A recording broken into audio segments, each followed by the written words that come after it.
Bobby Womack across 110th Street on XFM 104.9. I'm Ricky Gervais, with me Stephen Merchant, and over there, Karl Pilkington. Can I just remind people that... A man so stupid, it isn't actually offensive. I just want to put that out there. Yeah. Okay, good. No, just wanted to remind people that they can get in touch, on the text, 83XFM. You'll need that, text number shortly, because we're going to be playing Rockbusters very soon. Gav has texted in, and he says quite simply, "What's happened to the webcam? All I can see is a bald monkey." Well, you're absolutely right, we'll try and get that sorted out for you. But, we're rockbustering now. Should we do it now? Set it up now. Okay, great. Yeah. Well, you should just remind people, Rick, particularly if they're trapped in Antarctica for the next 3 months, what this game is. Well, this is, Blockbusters, just totally ripped off, and, the clues are bands and artists. Carl says they're cryptic clues. They're not cryptic clues. They're more like, what word am I thinking of? They're tenuous. Some of them don't work at all. So it's really, are you in tune with a shaved monkey? I mean, it's nearly embarrassing to get the clue. I pride myself on that I don't really get them. And I'm sort of proud of that, because you shouldn't. Yeah. But anyway, I think I've given it a big sell. Yeah. Now, you do win TAT today, but the big prize is going forward to be in the draw in 5 weeks' time, when there's a signed Homer that I got Matt Groening to draw. If you go to rickygervais.com, you can see him drawing it. It's an original. Well, if they want to see it, they can go to xfm.co.uk/Ricky, and it's actually, just click on it, you can have a look at it. Oh, you can see all the pictures there, can't you? There's also a signed Nigel Tufnell poster, and us three as Flanimals, but there's a little actually video clip. I was on rickygervais.com. You can actually see Matt Groening drawing it. Well, so those prizes are the ones the big prizes you can win in 5 weeks' time if you get to the grand final. In the meantime, it's the usual selection of mediocre gifts which will be given away. That you found in a drawer that people have sent us to give away. So first up, we've got I think most people agree, the mediocre John Travolta film Ladder 49, which I think barely made it into cinemas over here. No. We've also got on DVD. And we're giving that away. We're giving that away. Brilliant. On DVD, the TV series Grumpy Old Men, which I think is repeated every single night on BBC Two. Oh, and that's free as well, is it? Yeah, that's free. Oh, okay. We've got the complete third series of Alias. Great gift, only if you've seen the previous 2 seasons. So, is that the one I'm in? I don't know, possibly. French and Saunders at the Movies, a collection of all their hilarious movie spoofs. Again, on television, I think every Friday. And the TV series Operation Good Guys. You know, fine series, but you could see that on UK Gold most nights. So, once again, an excellent selection. But if you win all those and take them straight down to Record and Tape Exchange, you will be able to get 2 albums that you actually like. That's exactly right. So, people send us them, so they sort of get bigged up on the radio, so that's done. We don't need to worry about that. Angry. So, anyway then, three clues. Well, hang on, let's play the jingle. No, I haven't got one. You not got a jingle for Rockbusters? No. Well, do one quickly now. Okay. Rockbusters. Brilliant. Alright, so we got 3 of them. Cryptic clue and the initials, the band, it could be a band or an artist, we've done all that, haven't we? Yeah. Alright, first one. The fella let his wife know how he got the bruise on his leg. Right? Give us that again. The fella let his wife know how he got the bruise on the leg. He got a little bruise. Yeah, it's all, imagine that in the Times crossword. You read it again, it's slightly different. Every time I look back at this crossword, it's slightly different. All the words change. It can't be cryptic. The initials there, CL. Right? CL. Fella got a bruise on his leg. He let his wife know how he got it. What's going on? Right, second one. All the muttering! And what's the next, cryptic clue? Second one. That Potter lad had a lot of bottle doing all that stuff with the wizards and that, right? He had a lot of bottle playing with the wizards and that. What's all that about? Right? I love it! He always asks, what's all that about? TB there, band or artist, the initials TB. That Potter lad, he's got a lot of bottle doing all that stuff with the wizards. Right? And the third one, the Buddhists won't be able to get in their temple without these. Oh. What do they need, right? The Buddhists won't be able to get in their temple without these. The initials TM. Right? 83936 is the text number. We don't want to receive emails from this because we can't be bothered, so just a quick text. Make sure you include all 3 answers. We're not interested unless you've only got, you need to get all 3. Yeah. but the winner may only get 2, but it's Oh, it's the first one with the most right answers. Yeah. And if that you're- wins all those DVDs. Alias is a box set, to be fair. That's pretty good prize, that Oh, one. you could probably get, two CDs when you take that down to Record Tape Exchange. just And about, you right? don't need to see the first 2 seasons, because you won't know what's happening anyway. Oh, okay, fine. I'm excited to think that there's, some people now in Antarctica just scrabbling around to get a pen. Yeah. Just trying to figure them out, you know, and they'll probably, stew on that for the next, I don't know, 2 months. XFM.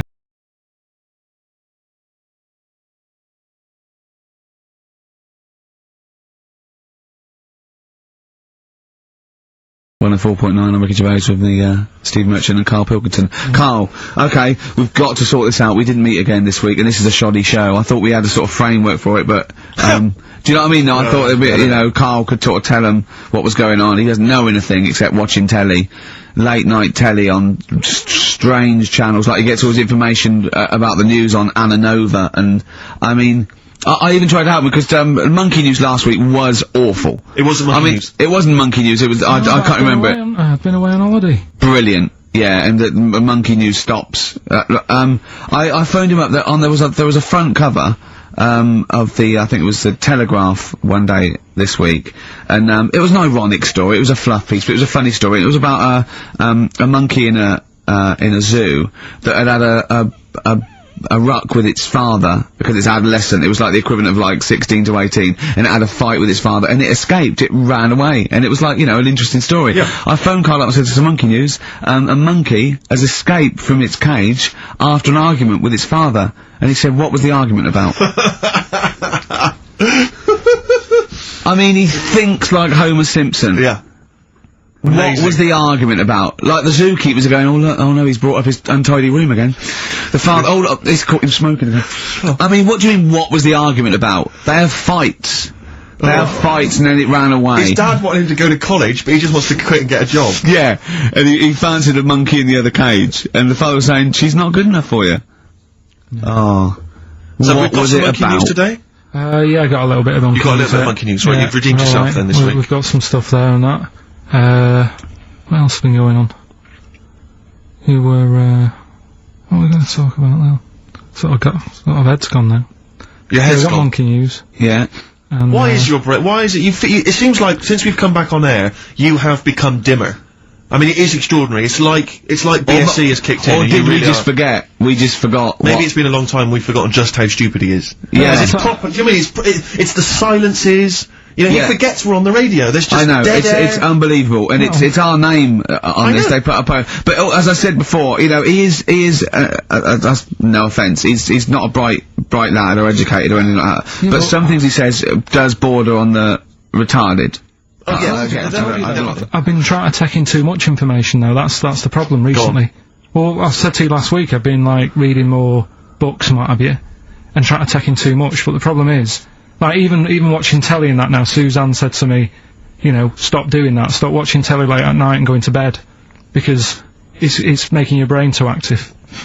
And I'm sort of... Heaven forbid. And, you know, I'm trying to get to sleep and I can't, and then when I wake up, she had a go at me the other day, right?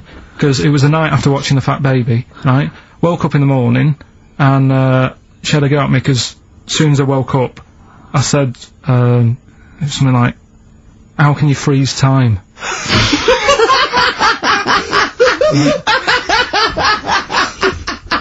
And she says, "Are you going to say good morning or whatever?" I'm gonna burst! Just imagine it, right? It's that the sun comes up through the window. Oh, she's Carl's like that, his little head. His eyes open, he goes, One of those floppy night hats. "How can you freeze time?" Oh, God! But it's because, like, whatever, the night before I might have heard that on the news or whatever, and it's just been sort of whizzing round my head. Sure. And, you know, it was a big debate. I think have they found a way of doing it or something? What are you talking about? They've done something about freezing time and all that. See, this isn't information, this is nothing. That is nothing, that. They've done something about freezing time. Imagine Jeremy Paxman coming on, going, "Well, the issues tonight said something about freezing time." It's, think before you talk. No, but I don't worry about how to do it. I just think about what effects that will Oh, have. they haven't asked you to get involved? Well, this is what Phew. I'm saying, though. You can explain it. It's a tough thing, isn't it? But what's the point in me worrying It's about not a that? question. Do you know what he said to me the other day?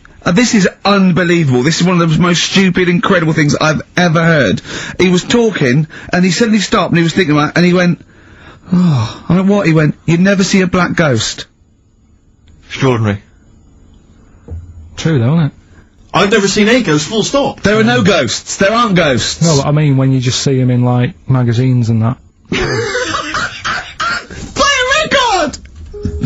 Hope there's someone who'll take care of me.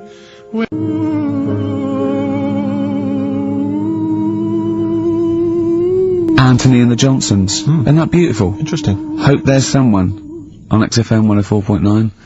I'm Ricky Gervais with me, Steve Merchant and Karl Pilkington. Well, Karl, more revelation. We were talking about it last week, but Karl brought it up again just now. Didn't want to go to the doctors. Didn't want to have a full sort of body checkup that may save his life because he saw on the website they do a test where they have to insert a finger in his arse. Don't tell me about it. Why? Don't put it on the website. Just put, we look at your heart. Yeah. We'll check your blood pressure out. Yeah. And then they could just do it quickly. Could just sort of say, right. How can they do it quickly? No, but what I'm saying is, it's worse, isn't it? Going in there, knowing that, I mean, they've got it on the website. So you're on the journey on the bus thinking, in about 20 minutes I'm gonna have a finger up my arm. But they're doctors. Yeah, but just They're tell not me doing it for a laugh. They're not filming it with a two-way screen. They're not putting on boxing gloves so it hurts more. They're up. Oh, his I just prostate's think alright. in the Out day- again. in the Out day- again. I'm just saying in the day, the sort of... Do you think they're in the pub going, here he comes? It's Pilkington, I have my finger up his arse today.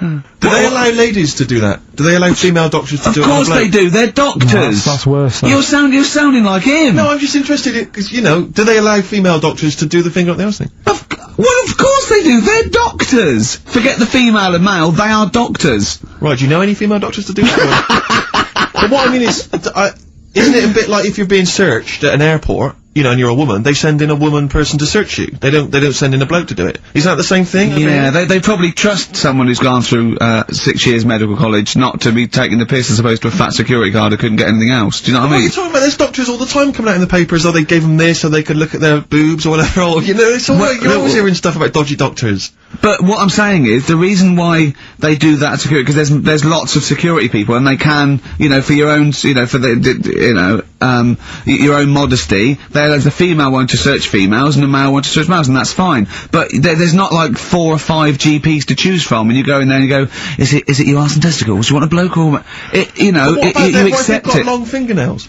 They don't have long fingers. What do you think this female GP looks like? She's sitting behind the desk like Cruella de Vil with cleavage and long red false nails going, hello love, bend over, this may hurt a little bit. There's gloves and Vaseline.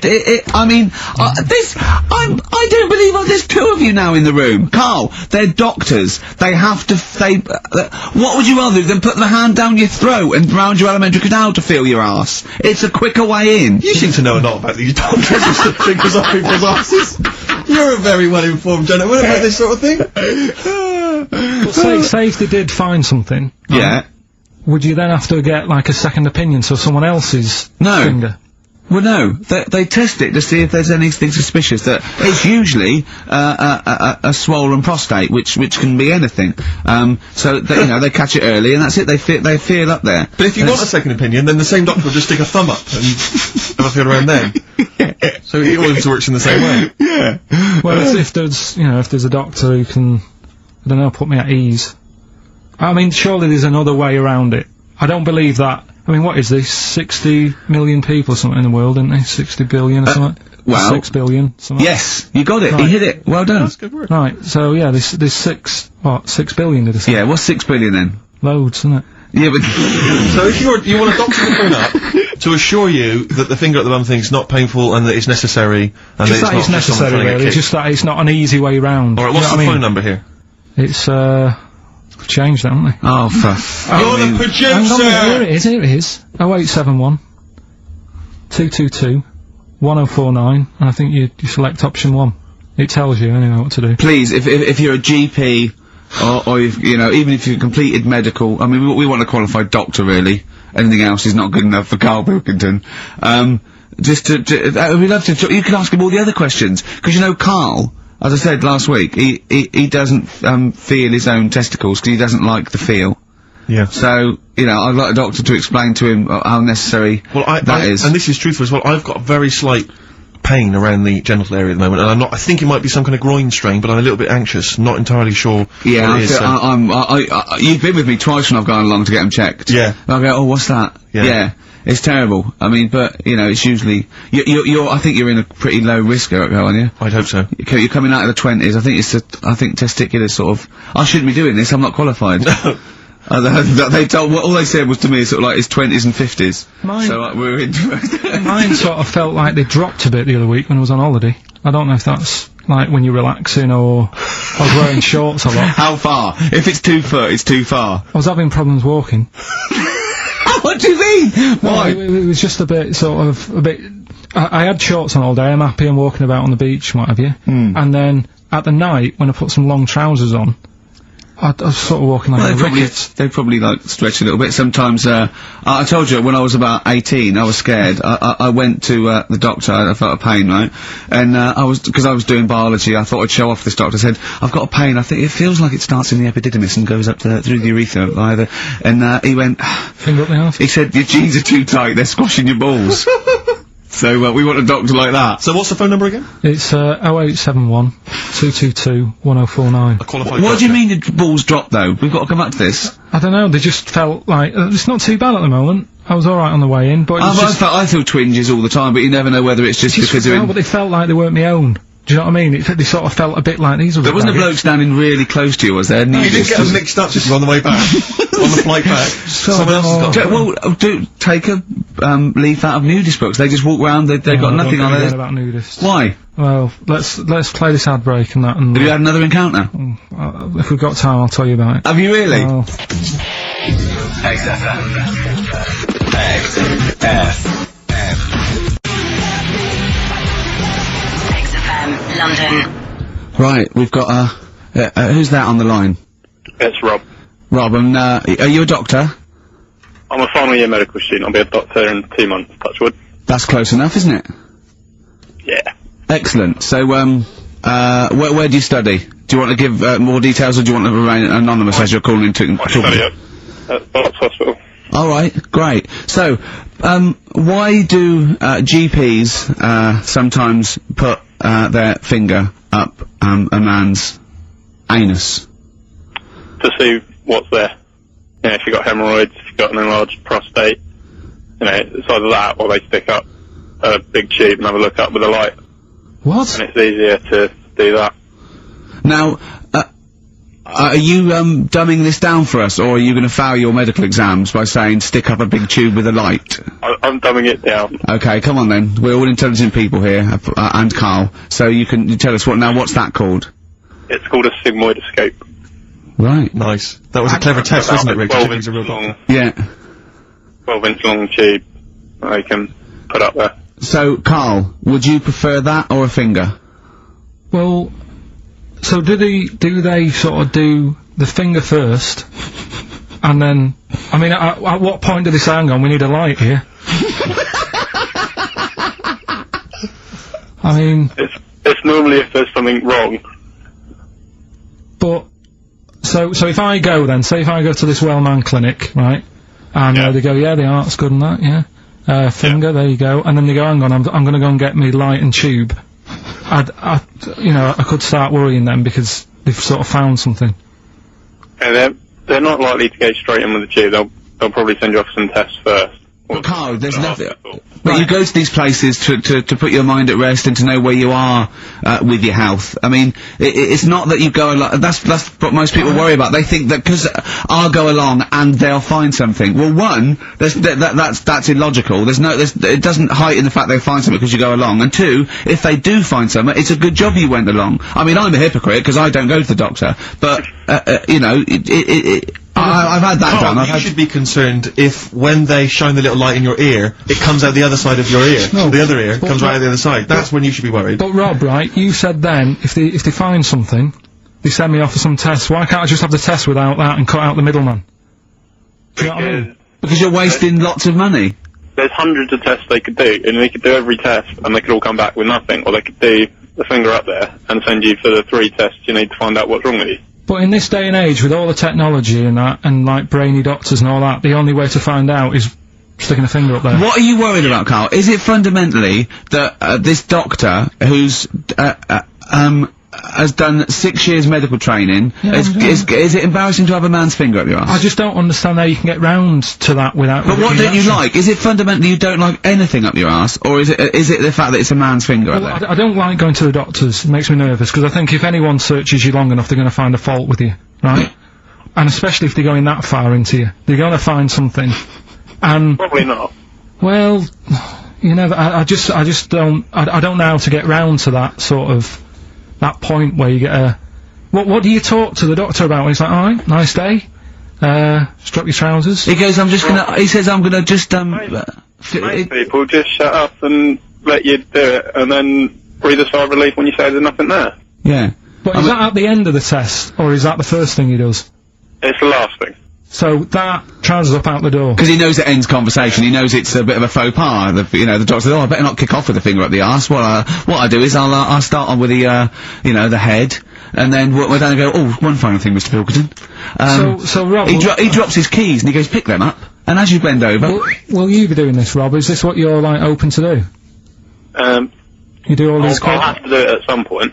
All doctors do it at some point, no matter what they specialise in. So the first one, is there another doctor there to sort of make sure you're doing it right? Not dentists. No, but do you know... Dentists aren't doctors anyway. No. But do you know what I mean? Like, normally it's like a co-pilot will have someone with them for the first one. So when you put your first finger in, yeah, will someone be there going, right, you just want to move to the left of it? I've already done it. Have you? Yeah. So that's the thing with a student, you're learning. So you get people teaching and you learn on these things. Can I just point out, Rob, I think I'm right in assuming that you have a glove on. Yeah. And there's lubrication. Yeah. And it doesn't hurt. No.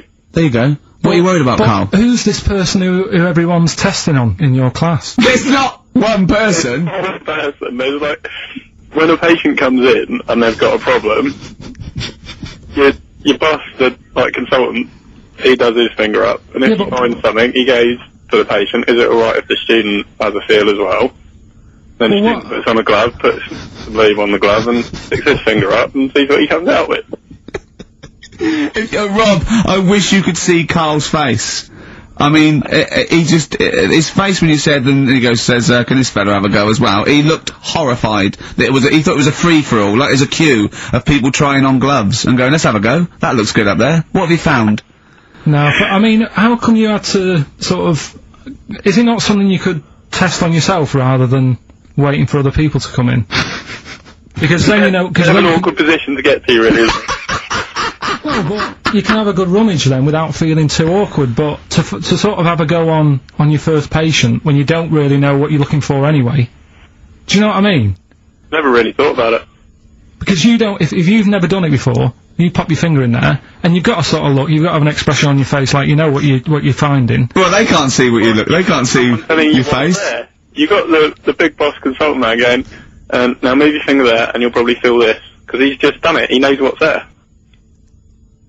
Well, what? Oh, so he's already had a go. He's had a feel, and he's going right. If you feel to the right, that's the conglomerate or whatever. The conglomerate, yeah. His conglomerate is in perfect working order. Well, I'm still... Thank you, Rob. I'm sorry you had to go through this. Carl is probably the worst patient you'll ever encounter in your medical career. Good luck with your finals, and thanks very much. And, do you know any female doctors who do this? Or? Thank you, XFM 104.9. Thank you.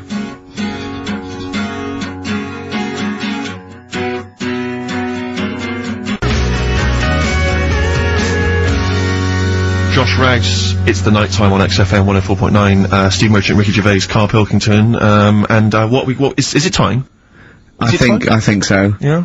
Oh, chimpanzee that monkey news. Right then, so, there's this monkey, right? Right. In Canada. It's in a zoo in, Toronto, I think it is. His name's Pascal. Right, and what happened was all the people in the zoo sort of said, you know, what can we do? Sort of spice the day up a bit. Right? Yeah. So they left. Embellishing. No way this is a news story. Let him do the news. Okay. So they left. Any dates? Just let him read the news. Well, I he would interrupt Moira Stewart. It was about 2 weeks ago.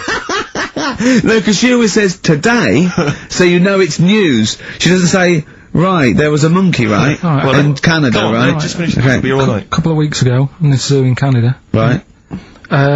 Jesus. They got a camcorder. Right. And they said, let's leave it for the monkey to have a play with, right? So, anyway, they passed it around, Won a BAFTA. and a couple of chimps and that were rubbish at it. They were like filming the floor and all that, and the fingers were always in shot and stuff like that, right? But anyway, there was this one chimp called Pascal, right?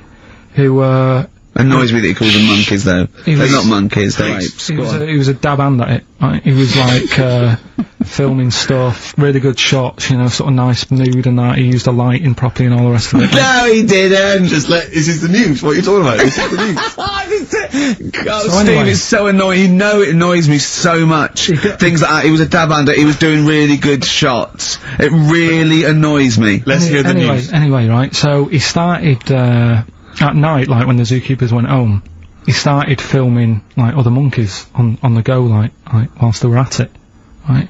And he was filming them and what have you. The Ron Jeremy of I the love zoo. it. You know it's going to end up on the web. So anyway, the zookeepers came in the next day and it's like, let's see what shots he's got. Anyway, he's got all this, like, you know, all these monkeys at it and what have you. So, Oh, yeah, this is, honestly, you don't know what this is doing to me, Steve. Can I stop him now? So they thought, like, actually there's a few monkeys who aren't at it enough. Do you know what I mean? They have problems and what have you, so let's give them the videos. That is so untrue. This is so untrue. It's so untrue that it was filmed by a monkey. So It's what so happened then, untrue. right? Rick, I don't know who to believe. Oh God, you're talking so much shit again. You must know that's not true. There's no way. There's a load of tapes out. Look at me. Look at me. Don't keep talking. Look at me. You must know that's not true. Can we just hear the end of this news? You had to go at me last week because I didn't have the full story. I've got the full story. You're still not happy. There is no way that by chance, what should we do? Let's give him a camcorder. That could happen. He then films him at it. That might happen. It might happen, but I don't think he'd keep the camera still. Two, they go, hold on, no, this is good stuff. This is good shit. This porn's good shit. Anyway, look at so that. He's got us a lovely shot. Yeah. So this is ridiculous. Let me just recap, because I lost my way there. So the monkey has filmed the monkey porn, and now they're showing it to the other monkeys. Is he directing? Can you hear him just- saying it's stuff? like- Can you go?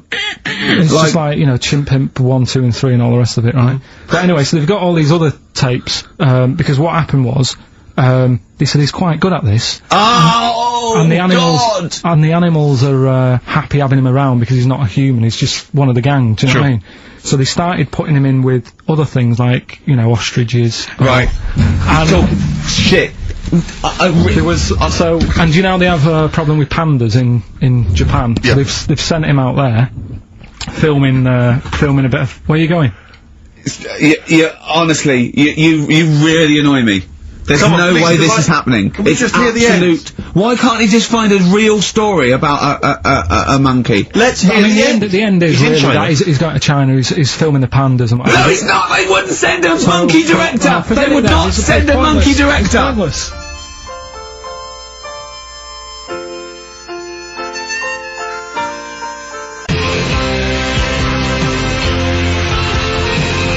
Thunder Road by Bruce Springsteen, possibly the greatest rock song of all time. I don't know. Big words. Big words indeed, but I echo them. Well, we're running out of time. We've got to get on with the show. It's near the end. I hope you've enjoyed it. I hope the scientists stuck in a big, I don't know, hut in the middle of nowhere in pitch darkness, 10 of them. Well, I imagine they've been fascinated, Rick, by the finger up the arse discussion. We had Chinese don't age well, gingers, all that. the big fat kid. Well, actually, they're probably securing the knowledge that if they want to kill some time and it's dark, there's anything better than stick your finger up someone else's ass. Exactly. So enjoy that. But they've been hanging on for rockbusters clues, I imagine. Here's the answer. So give us the clue again quickly. Alright, so the first one was, the fella let his wife know how he got the bruise on his legs. Go on. Right, that was Courtney Love. Yeah, Courtney Love. So that's Courtney Love. that's the fine. first one. CL. So that one's fine. The second one, that Potter. Oh, what am I doing? Letting that one Just go? let it go, just let it go. Am I just letting that go? Annoyingly, we haven't got time to take issue with it, Rick. Okay. That Potter lad, he's got a lot of bottle, hasn't he, doing all that stuff with the wizards and that. Go on.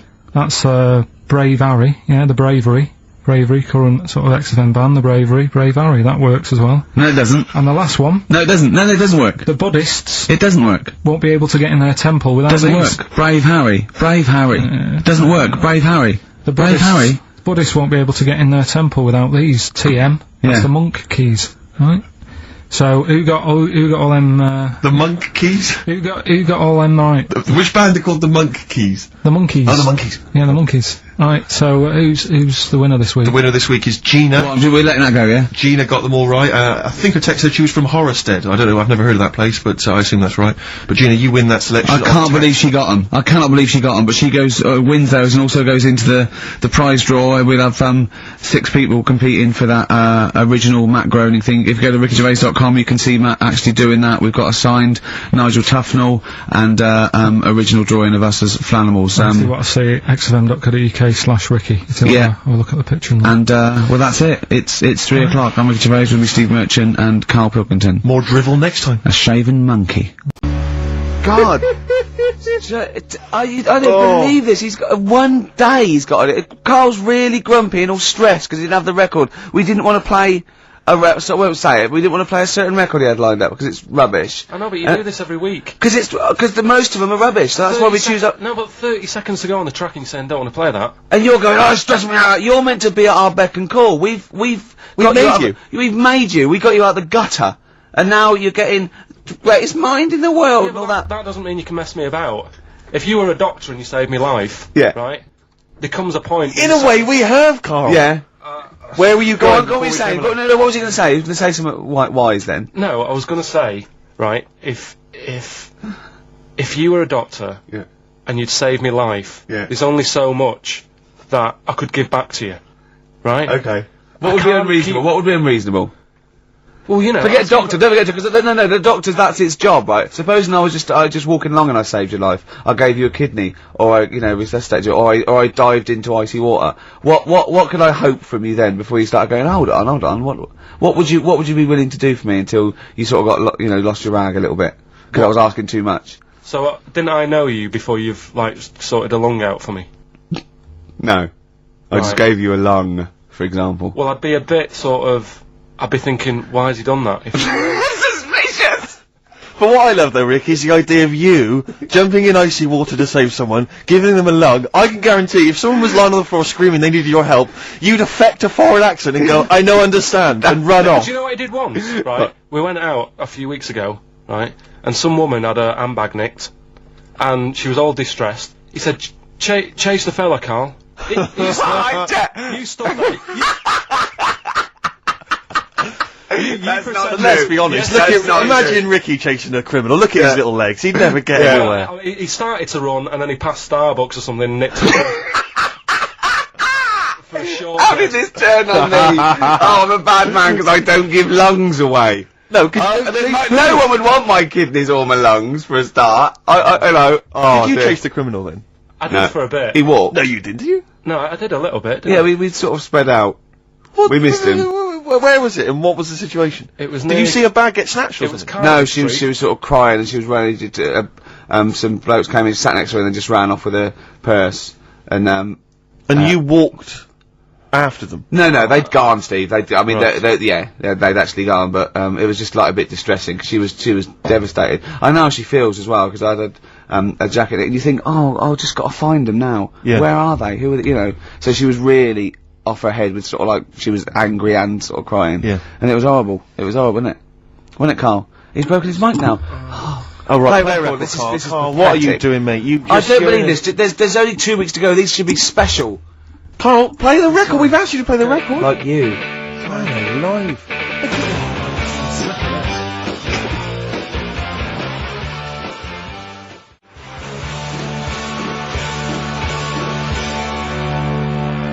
Hives main offender on XFM 104.9. I forgot to say who I was.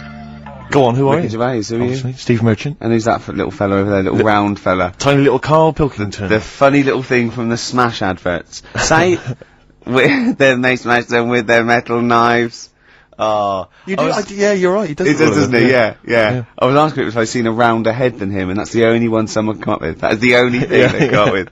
Oh look, you're actually a little bit stressed today, aren't you? Because you had a drink last night, didn't you? I had a couple of drinks. Yeah. I was down at Steve's night. He was doing a bit of DJ. Yeah. Went down the store. And that's why you're all grumpy. What? Did you hear what he just said? What? I was DJing last night, obviously that XFM evening. Yeah. Hour and a half, my friend and I split the time on the decks. Yeah. What was the word you just used? He went down a storm. We went down a storm. Right, 3 girls, I was walking to the toilets during my set, 3 girls went, "You are a genius." Right? What's his name? Dane Bowers? Zane Lowe? Because you played records in a certain order. Yes. Sorry Rick, if you can't deal with that. Sorry if you're a little bit jealous, because this time you can't share the award. Oh dear. But it was my credit this You time. can tell he hasn't been a DJ. Because it's not just about It's not just about that. the songs you play, it's the way you play them. Oh the yeah. way you play them, whether Right. it's 33 or 45, very important. Yeah, leave your hand on Exactly. them as they're trying to go round. But so 3 girls there, Yeah. charmed by me, they loved it. Yeah. Zane Lowe, XFM DJ and MTV presenter, probably one of the coolest blokes alive. He came up, gave us massive respect. He said, "I'm loving your set." He actually used those words, right? There were people coming up, they couldn't believe their luck. It was roaring. We'd stick on a track, people would cheer as it came on, right? My particular favourite, Carl, I think you'll agree, my particular triumvirate, LL Cool J, Mama Said Knock You Out, leading straight into House of Pain, Jump Around, then straight into that current Elvis track that's been re-released, remixed by Junkie XL. I played the original, which I'd already played on XFM before. I'm already there, cutting edge. Yeah. Right? And 3 old tracks, you mean? 3 old tracks. In a row? Yep. And, what I think the words that would best sum it up are, I kicked ass. Great. Rick. Alright? Well, I'm going to be kicking some ass today, because I I'm look forward to it. going to be shamelessly self-indulgent. And, we've only got 2 shows to go, so I'm playing some of the most beauteous tunes in the world. And I was just telling Carl, lined up a Simon and Garfunkel track, Only Living Boy in New York. He went, "Why is he the only living boy in New York?" I went, "What?" He went, "What does that mean then?" I went, "I don't know." He went, "Well, what's it about?" I said, I don't care. I said, it's a lovely song. He went, "No, but what's it?" I said, "I don't go into that." I said, he went, I like a story." I said, "Like what?" I said, "Killing of Georgie, no trickery." Killing of Georgie. I think we should play that at the last... It's good, I heard it the other day on Radio 2, it was cracking. It sounds like well. It's really good. Tell them what it's about again. It's about, little gay fella. A little what?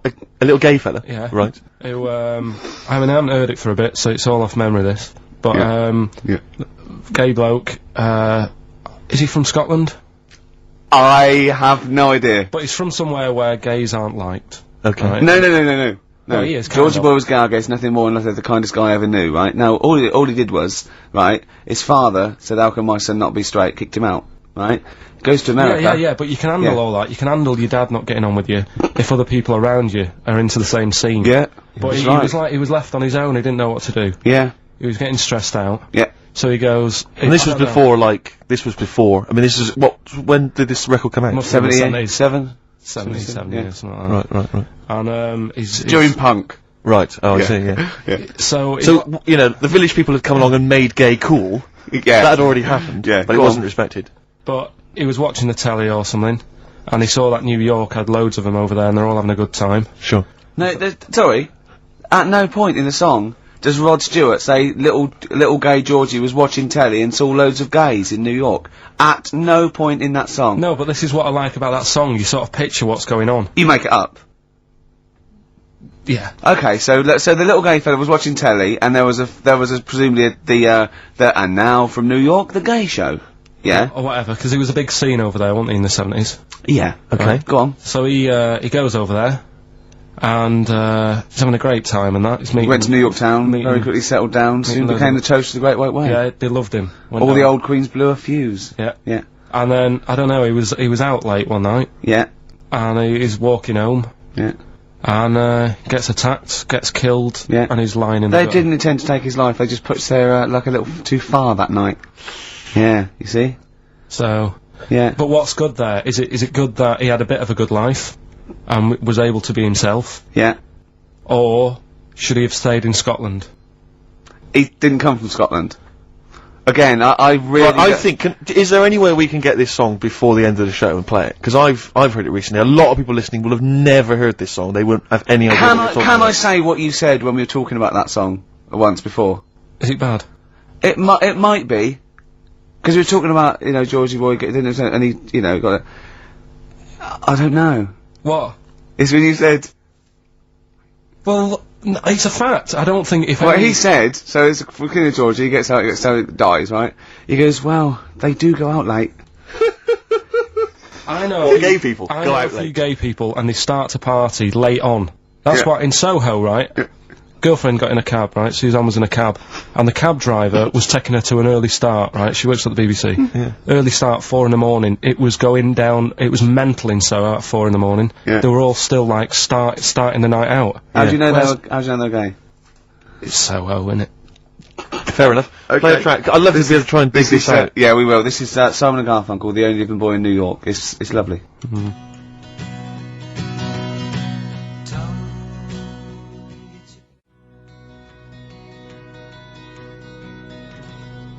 Only Living Boy in New York. Do you like that?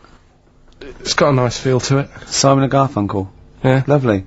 Bit later I'm going to be playing a Cat Stevens track. It's one of the most beautiful tracks ever written. It's called Lily White off Mona Bone Jack On. Look forward to that. We've got Eminem coming up. We've got the new Eminem single as well, and a big giveaway, Rick, lest we forget. I think we should tell them what that is. Do you think so? Yeah, well, we all went to the BAFTAs, as you know, and we thought we could get a good prize out of this, so we got some celebs Yes. to sign the BAFTA bag they gave away. It's just a nice big chunky sort of cardboard carrier bag, you know. It's not the value that counts. This is what values it. Read out the sort of names we got, These are the Steve. kind of celebrity names that have signed that bag. Obviously us three, plus Graham Norton. Yeah. Angus Staten signed it, Alan Davis, Jonathan Creek, Jamie Theakston, Paul Whitehouse, a lot of comedians you'll notice, Helen Baxendale from Cold Feet, who's also been in Friends, right? I don't know why that's so exciting. Steve Phil Mitchell McFadden. Yeah. It's an eclectic bag. I notice actually that Steve's signature is also mentioned, I think he says Steve, aka Phil Mitchell. Which is very nice of him. Yeah. Peter Davison, former Doctor Who. I noticed also that when you gave him the pen to sign it, he put the pen away. Yeah, he pocketed We had to it. say, oh, Yeah. whoa, whoa, whoa, whoa, whoa. Just his wily Cockney ways. You're not Phil Mitchell now, mate. Exactly. Give us the pen back. Exactly. Simon Pegg, and of course, one of broadcasting's biggest legends, Steve Wright. Oh, Steve Yeah, Wright, got him to sign it as well. Yeah, yeah. But that's, you know, you're not going to find that. That's quite an eclectic and kooky mixture of celebrity names. Yeah. You know, autographs on one bag. And we maybe photocopy it and you can't We make can that explain who signature, they we are. can explain they are. But we can give that away. And there's, you know, it's a little commemorative thing of the BAFTA. It's got a big BAFTA logo on there and everything. It's pretty classy. Did I mention this? That our agent, who was there, he ran around getting a few of these autographs, and I think Helen Baxter, he went up to him and told him it was for charity. And that was why they signed it. Which I think's, you know, a little bit cheeky, but that's what agents are like, Carl. You've got to But then again, he understand didn't that. get anything from him. It's not like he said, give us £1. No, he just got. They just got their well, he said that signature. as well. He made 42 quid. exactly. So anyway, we're going to give that away. Is that a good prize? I think that's a nice prize, isn't it? It's a little commemorative thing. Carl, you're turning your nose up on it. No, it's alright. I wouldn't want it. Doesn't he? Do people get you to sort of do campaigns on the radio, like drink Fosters? I wouldn't, but you know, you can. Yeah, but look, I noticed on the big board here, it tells us that you can win signed and framed Chemical Brothers album covers on Sunday. Well, that's just 2 geeks who've signed that. We've got like We've got 3 alone in this room. Exactly. Plus, we've got some of you know, the cream of Britain's light entertainment who've signed that bag. No, I'm appalled by you that you're just so disrespectful of No, us. but it's like how when I went to the BAFTAs with you, and I wasn't really enjoying it. You were I like, can't. He's the what? No, You you didn't are tell such us an this. ungrateful. There are so many You're people. like a little charity case. You're like, oh, I had God. chicks queuing up Yeah. around the block. You'd wanting to usually come. have to. I know, but I Someone told like you you. would have to write to Jim or Fix It or Esther Ranson to get to meet us sort of people. And now it's on your doorstep. I'm amazed that you didn't enjoy it. Why didn't you God. enjoy it? You got to walk down the red carpet. You went in. There was George Best, one of your footballing heroes, was there. A load of was other good. big names. You sat there, you had prime position. You came backstage with a load of other big names. Hey, you had a lovely bit of You were grub. filming this thing for the DVD we're making. That's you, a cameraman on our DVD. And yet you think, now you look grumpy because you had a couple of pints and I can't believe So it. tell us why you didn't enjoy it, because the ceremony, what didn't you enjoy about that? It was interminable, wasn't it? far too long. Wasn't it awful? 3 boring. hours. I thought you were going to say something. Really? Sorry. 3 hours. Yeah. I mean, I suppose for you two, at least, you know, you were gonna get something. Sure. Yeah. But with me, it's like, I mean, I've never graduated or anything, so Have you not? I'm trying to think of, sort of a situation. Basically, I sat there for 3 hours knowing that I'm not going to get anything out of the night. Yeah. Right? Now... Sorry, when we invited you and you said yes, did you think you were up for an award? No, I thought we were going to be sat round tables, having a nice bit of food, whilst people are going up there winning awards. Yeah. But 3 hours of the same thing over and over again. I mean, if a film's 3 hours in the cinema, you go, well, it's long, but, you know, I wonder how it's going to end. Yeah. But this was just like the same thing over and over again. Some guy going up, thanks a lot, cheers for the bit of brass. And then going down, sitting down, the same thing over and over again. I wouldn't, honestly, right, I'd say it was one of the worst things I've ever had to do. I enjoyed the night afterwards when we did have a bit of lamb and a nice bit of veg and that. That was alright, and I went home and I was happy, and I got the little freebie bag that you're talking about that we're giving away. Which wasn't much good stuff in it. Oh, right. No, what would you have done on that Saturday night? Suzanne What would you have done or the Sunday night rather, what would you have done had you been at home? I would have stayed in with Suzanne, right, watching telly, having a nice bit of pate on toast or something, cup of tea, watching 24, but instead, I had to buy an expensive suit so I didn't show you up, right? Yeah. How much did you spend on your suit? Well, in total, right, because, you know, the shoes and the suit and the shirt and the tie, it was about 600 quid. That's the most expensive evening ever! That's what I'm saying to you. And the daft thing is, it's dark in there. I don't know why you've got to wear a nice suit. You can't wear a tracksuit, for goodness sake. It's dark in there! No, just the shirt and that. It doesn't make you a better person wearing a suit. No, doesn't make you a better person, no. We're not claiming it made you a better person. No, but that annoyed me. Yeah. I mean, it was an experience, innit? That's why I went, because you think, if I didn't go, if I would have said to you when you invited me, no, Steve, I don't want to go, then I would have never known, right? Yeah.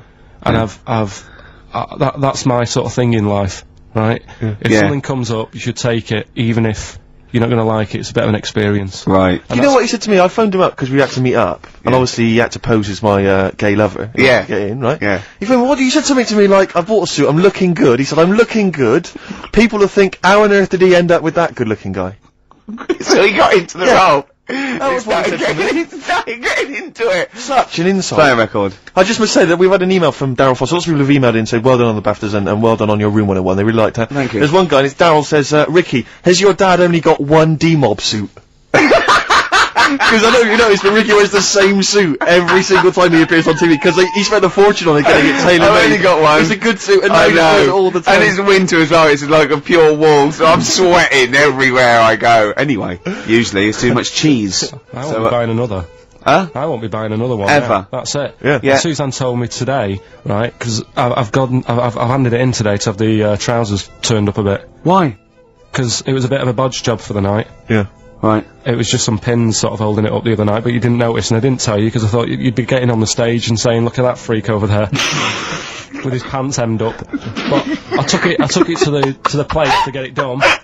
Suzanne tells me that I'm going to start shrinking now and getting to that age where you start going small. I know that must have been a revelation to you and a worry. Like, how small do you get? How small do you get? Oh, Right, what are we playing now? I thought we'd have a bit of Marley music. Marley music. Oh, okay. Go on.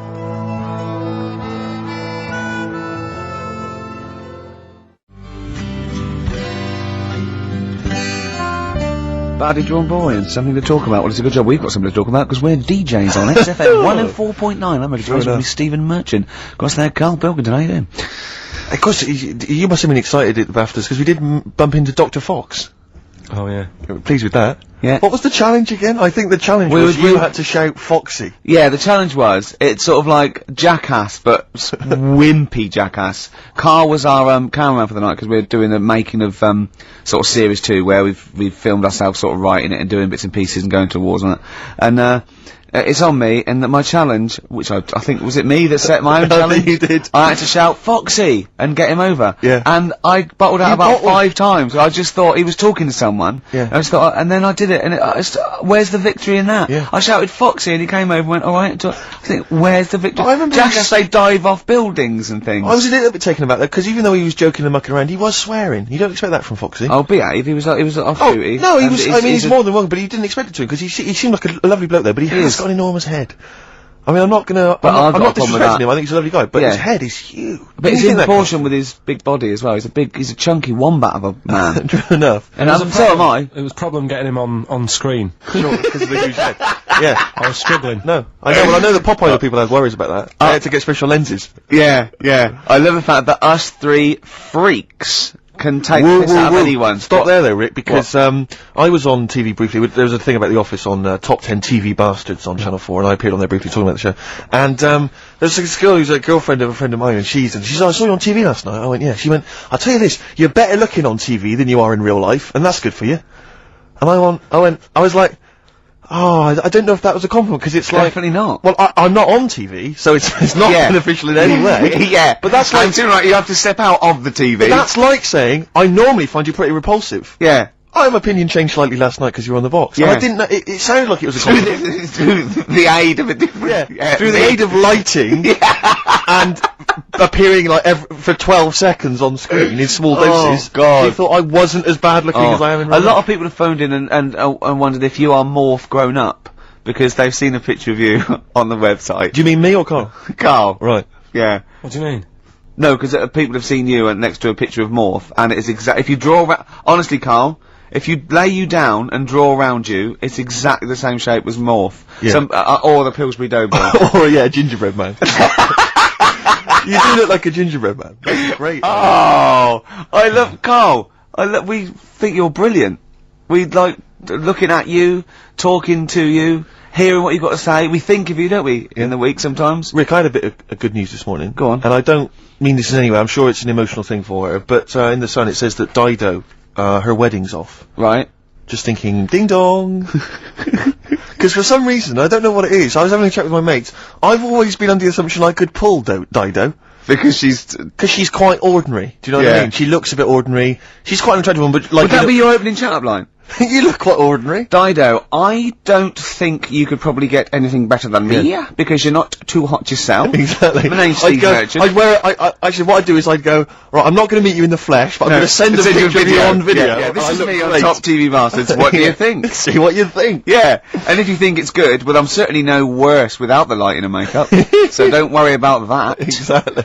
Oh, Dido. Have a little bit of Poor old Bowie. Have a Dido. little bit Bowie. What was your thing about Dido? That she's like a kind of... She's a bit like a receptionist. Who got up and sang once, because she At knows karaoke. tunes, and a bloke came up, hi, I'm Gridlin Records, I'm thinking of releasing the CD, and it just goes mental. Exactly. Everyone buys it. Yeah. It's good though, isn't it? But she should be doing photocopying or filing, do you not think? Just the way she looks. She's got that very kind of No, but suburban the whole look. look thing annoys me. Do you know there's another pop stars thing starting?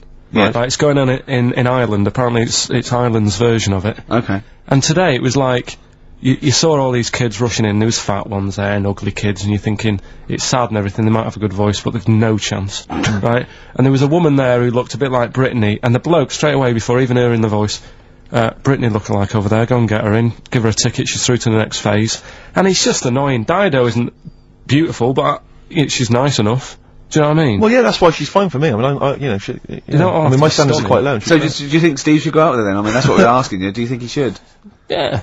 Okay, so a little bit of Bowie. Thanks, Carl. Try and fix that for next week.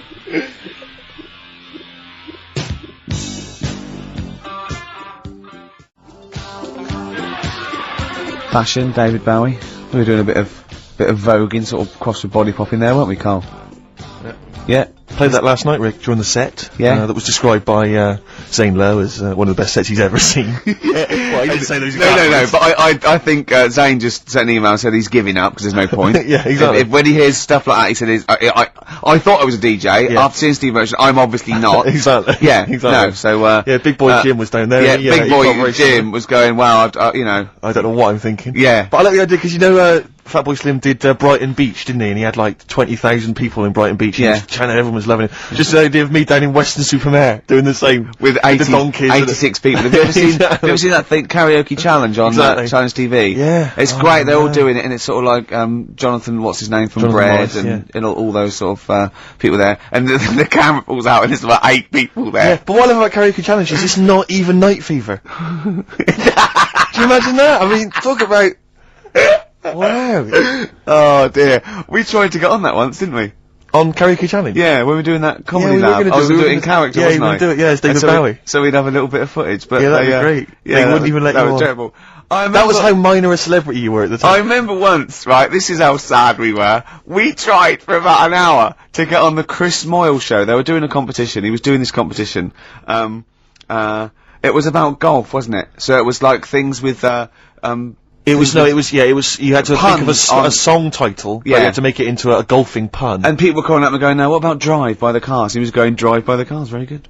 And it was like, things like, you know what I mean? Things like something T and that. And I wanted to phone up and go, "Hello, Chris Miles. Yeah. What about, Spandau Valley Golfy Golfy?" Just me. And I was just like, we tried. I was just about 30 tried to quid go just to get on and do something stupid. How pathetic. And they was wouldn't that? even let us on. What Yeah. were the others? It's a good game, that. What? Oh, God. Phone in if you've got any amusing puns on songs and golf. Yeah, please. What did you say? What was it? A Spandau Valley Golfy Golfy. Yeah, do you like that one? It's a good little game. Yeah, you're thinking of what you're doing, Carl. What you're thinking on the radio. That's what you're doing. It's a first. You're actually broadcasting thinking. Can we just be quiet and just listen to Carl think? Yeah. Oh. Anything? Got anything there? Any golfing puns? at You all? know, some people say, Carl, it's impossible to catch yourself not thinking. Now, I reckon if there's one man in the world... Hole in my shoe. That fella in the young ones. Hole. And there's one on a golf course. He's got a little... Has he got a little cold as well? Because you're... Yeah, well, I was telling, Steve before I went on the tube last Saturday night. Yeah. Kills me. There's every time I go on the tube, I just get full of a cold and everything. I'm full of flu, and it's down to going on the tube. Is it? Someone told me that every time you go on the tube, it's the equivalent of smoking 2 cigarettes. Really? Because of the sort of gunk and pollution down there. And have you heard the other one? And I always smoke 2 cigarettes Yeah. on the tube. Yeah. Yeah. Because of my nerves. Yeah. What's the name one about the Oh, here you go. all like the hairballs that are in the tubes Oh, because yeah. of like people stood on the platform, trains go whizzing past at high Yeah. speeds, Yeah. right? Takes a bit of your hair off. Don't say anything. What, you mean don't question the science of that? No, he means...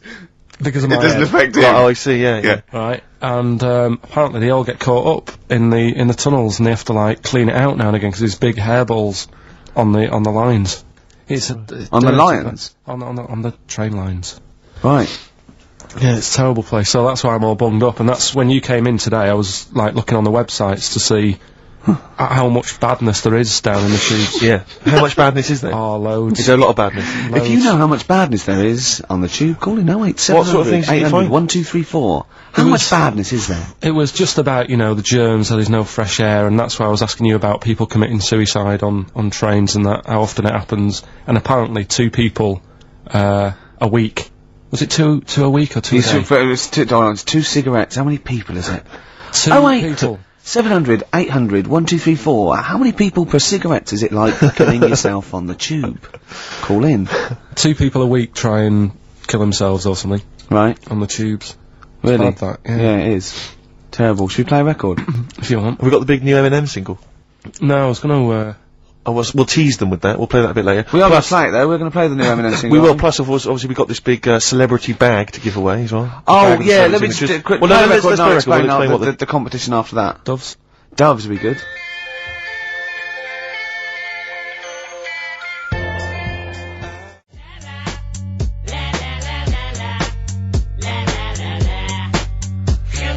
Eminem, Without Me, on XFM 104.9. I'm Ricky Gervais, with me Steve Merchant. Hello there. Little Karl Pilkington.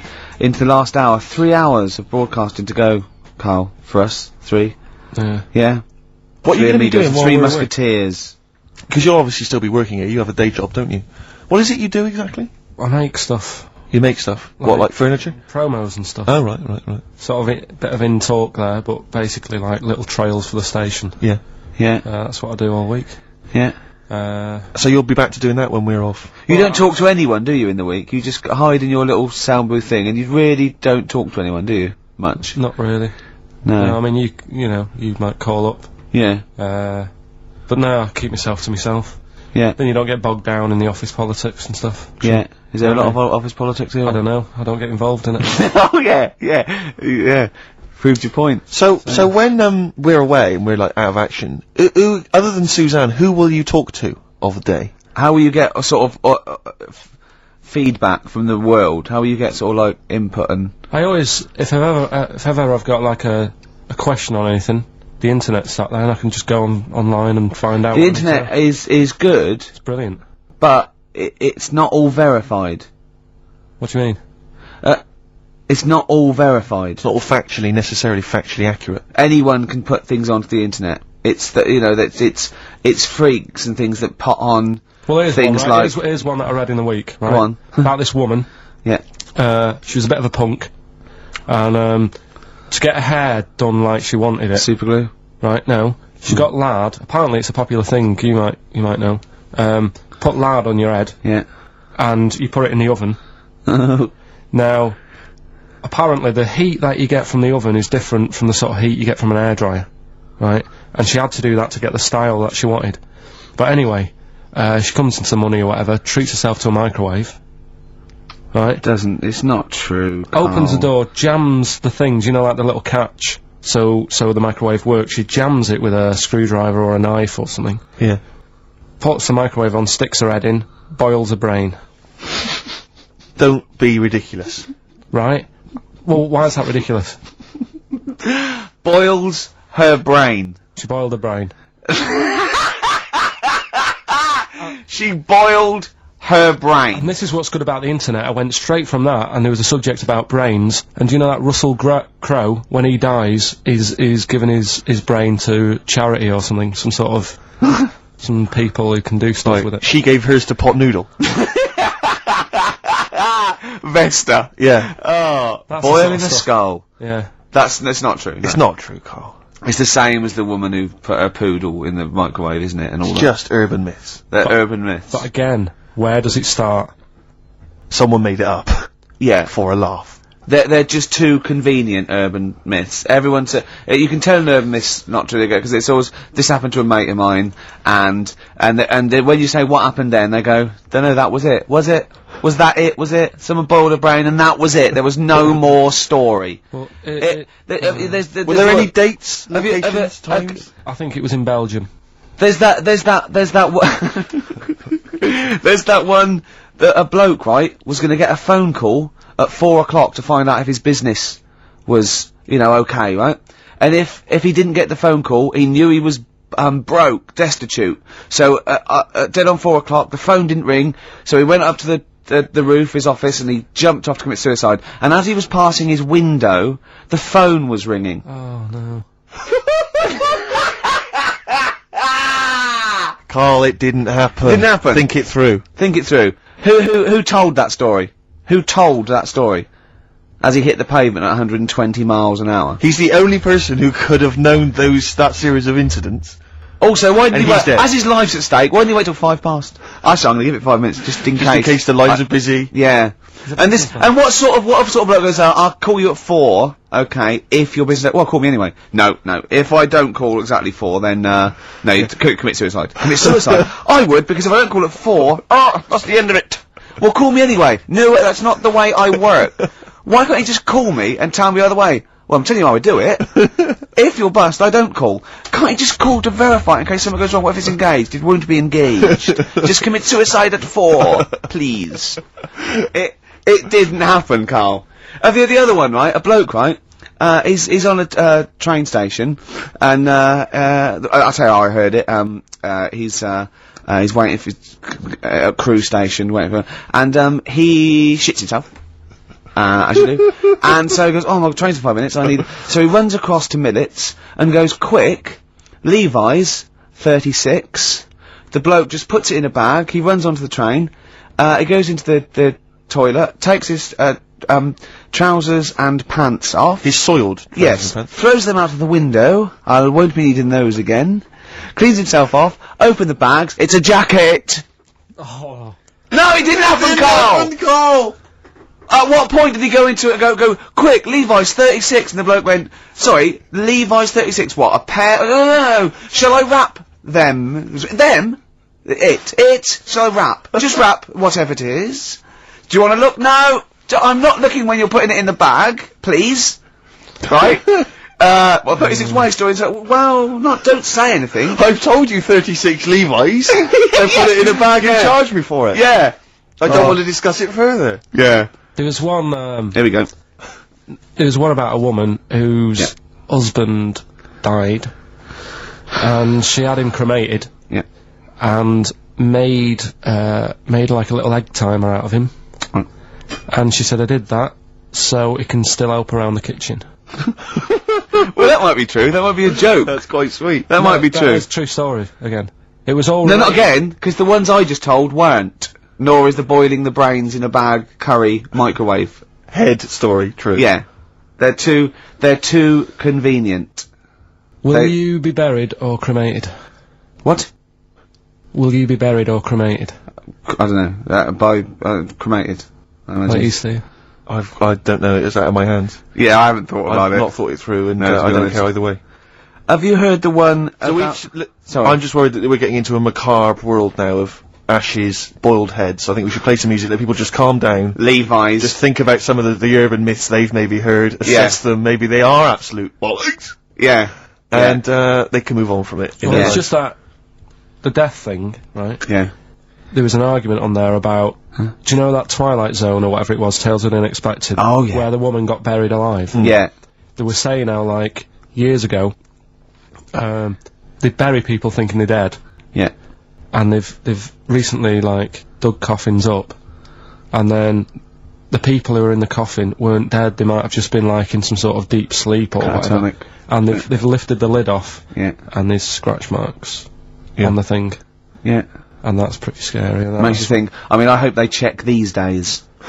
That's all. I'd like to play a beautiful song now by Cat Stevens, called Lillywhite. It's lovely. A song for the lovers room? Yeah. The big cell.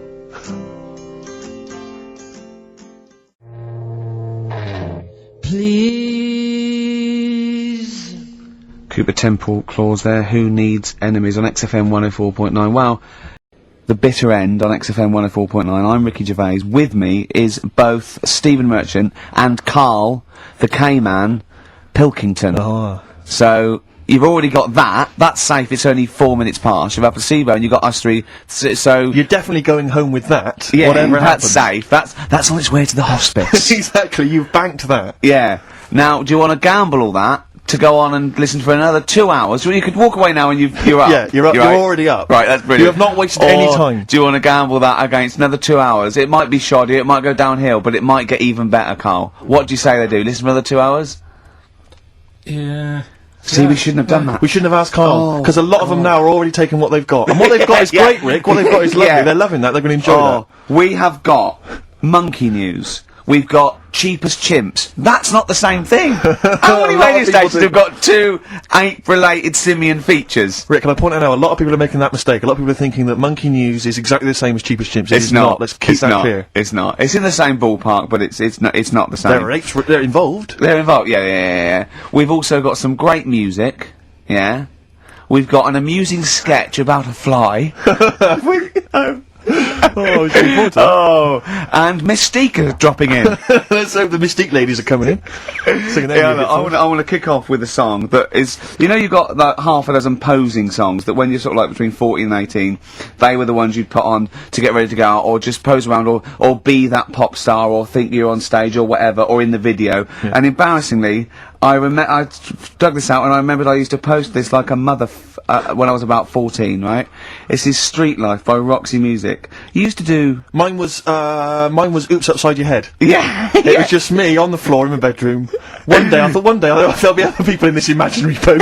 yeah. Elbows going everywhere, knocking over vases. Yeah. But then I remember later, it was Black Lace's Superman, which is something similar. Do you remember that? That was brilliant. Wow. Spray, ski, da-ding, If you've, out there in Radioland got any funny jokes, then call in. email them in, because we need some. Oh. That's what I used to jump around to. What would you have been wearing while you were listening to that? Well, probably, Brutus Gold jeans. Classy. Or green flash, pumps. Sure. Any socks? I would have had socks, yeah. Yeah.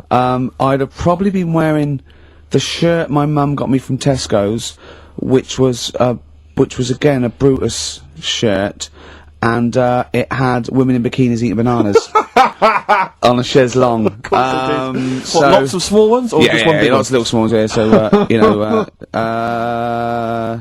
so that was that. A trilby?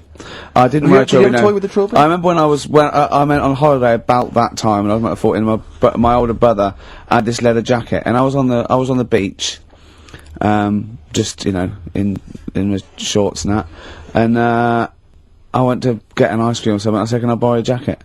And I put his jacket on, and I was frozen on the beach thinking, they are all looking at me, because I look so good. And I also had a straw Stetson. And I really thought, I'm turning into quite a man. Yes, I'm quite a catch. Yeah. Just thinking, they're looking, they're going, who's that dude? Is he American? Hold on, has he just come from some sort of rodeo? Wait a minute, I'm in a bikini, and I like bananas. I could be the woman for him. Oh dear. What was that? Didn't you have a t-shirt or a jacket or something you wore to university that was pretty classy? Didn't it have like some foul language on it or something? What was that? I had, when I was, this was when I was 18, right, the birthday before I went to, university, got 2 sweatshirts, one black, one red, had bullshit on them. Just on the bow. Right, and the red one, all my clothes, the first wash, everything was pink. All my white shirts and my white socks, of course, because I just put it in, I didn't know. Yeah. So I was a man at university with all pink clothes except for a rather nice red sweatshirt with bullshit on it. Again, turning into quite a man. Quite the man. Was that pre or post the time you washed your clothes by getting in the bath?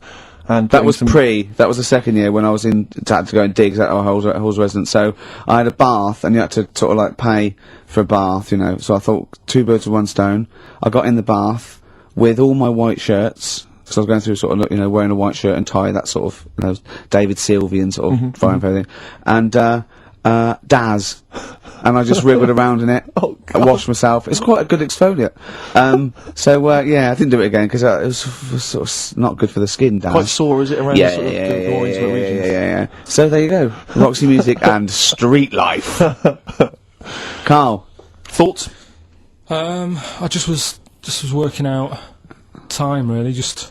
We've got last week we had a lot of stuff that we didn't manage to cram in, which was good. So I'm just looking at we have got Cheap as Chimps coming. Songs of Phrase. Oh, we forgotten about some stuff. Why don't we kick off with that so we don't forget it? What? Cheap as Chimps or Songs of Phrase or the film thing. We didn't get the film done. We've also got a new feature, Cheeky Freak of the Week. Incidentally, I should just point out now that someone has, Ashley Phillips has emailed in, because obviously with Songs of Phrase, what Karl does, for those that have not heard it, he takes a phrase that you might hear commonly on the show, and then he uses various songs. There's this hairy Chinese kid. You never see an old bloke eating a Mars bar. And, as I say, he uses different chunks of songs, and he makes up that phrase. And, so he has made some suggestions here, Karl, because he thinks that the more common Karl, you're an idiot, fool, etc., perhaps a little overheard, he'd like to, maybe hear Karl, pause, I don't know where to start, which is a common one from Ricky. Karl, which bit of that do you actually think is true? And then there's the regular dialogue between the 3 of us. Karl, well, it could happen. Me, sure. Ricky, no, Karl, it could never happen. Not now, not ever. You're an idiot, play a record. So maybe some of those you could use next time. Well, will we get it going then for today? Yeah. This week we're, do you remember the story about my auntie having wind for 5 minutes? Yeah. Your auntie, was it your auntie Nora? Auntie Nora, she was on a lot of medication and stuff. Sure. And I think that's a side effect that comes with it. So, yeah, she had wind for 5 minutes, so I thought we'd dig that one out. The classic line, me auntie had wind for 5 minutes. Okay. So I've got loads of songs here. How many is that? Me auntie had wind for 5 minutes. 7 tracks. Oh, that's tricky. Why do you learn? Okay, so you need to identify, if you can be bothered, the artists. Yeah, we'll that's do what the we're after, artists. isn't it? Alright. Okay. Let's see. Alright,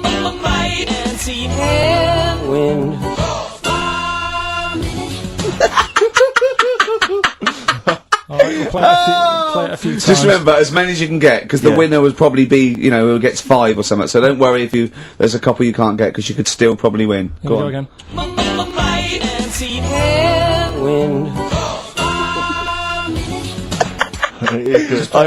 Can I just, what's the email address? It's, well, if they go to xfm.co.uk/Ricky, they can just send them through there and I can that. send them through that way. Right. Which of these is the prize bag? Yeah, don't be getting mixed up. That's the one, is it, Carl? Yeah. Alright, so let's see what hot treats you could win. As I get them out, Carl, do you want to play it once more? Yeah.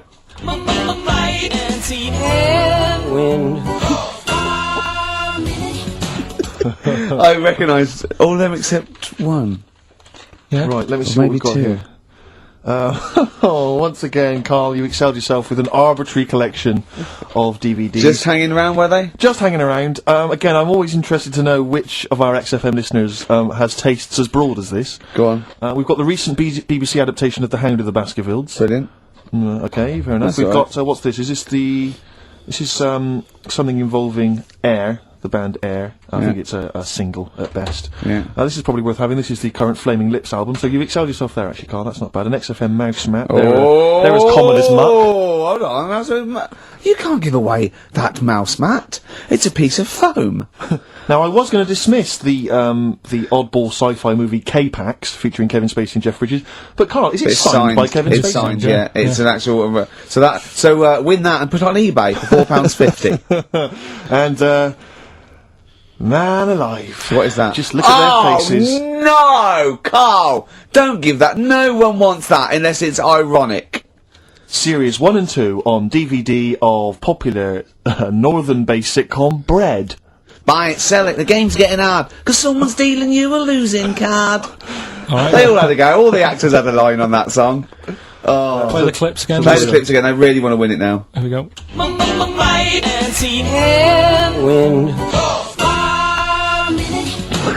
I can't believe this hasn't been done before. It's extraordinary. Alright. Because most of our ideas have.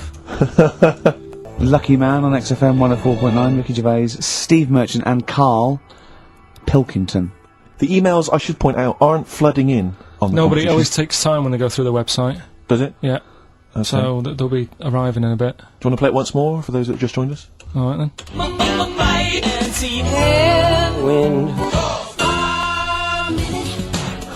There you go. Brilliant. My auntie had wind for 5 minutes. Brilliant. Genius. Name the artists. Rick, I sometimes get off at the Tube at Tottenham Court Road if I want to look at the record shops before I Yeah. come into XFM, and I always cut through Chinatown. Oh, yeah. And every time I come through Chinatown, the same thought always strikes me. I always feel like I want to just gather all the little locals, all the little Chinese fellas, just gather them round and just go, guys, in what way is this a town? It's not, is This is not, at best, what you've got here is a novelty street. Yeah, Gerrard Street is not a town, No, mate. it's not a town. You've had this Just for like because you put a 100 little years. It's not pagoda. expanding. Yeah, yeah. You can't just call it Chinatown and claim it's a town. If I was them though and you do that, I go, what are you talking about? It is a town, it is a town, it's What, in our what town. way? It is a town, it's our town, we got all lots of stuff. Where's your church? Where's your mayor? We got a betting shop. Not enough. It is. See, all you've got here is restaurants. No. That does not a town make. No. Got a little supermarket with snacks. What does it sell? Snacks. Specifically, I would imagine crackers. Yeah, yeah. Do you want to buy a dragon? Do you want to buy an ornamental dragon? If I wanted to buy one, this is where I would. Do you want to buy a gold dragon? Is it made of gold? No, it's made of plastic, but it's sprayed gold. Do you want to buy that? It's not a town. It is a It's town. not a town. Yeah. And it annoys me because when I first came to London, I genuinely thought Chinatown was going to be this amazing, what they've got there is You'd hear a gong and yeah, every time we went in there, and there'd be rickshaws and people walking on those little sort of wooden shoes. You know those ones. They're brilliant, they are. Just comping around in them. But nothing, it's nothing, Hats. it's just... Yeah, exactly. Yeah.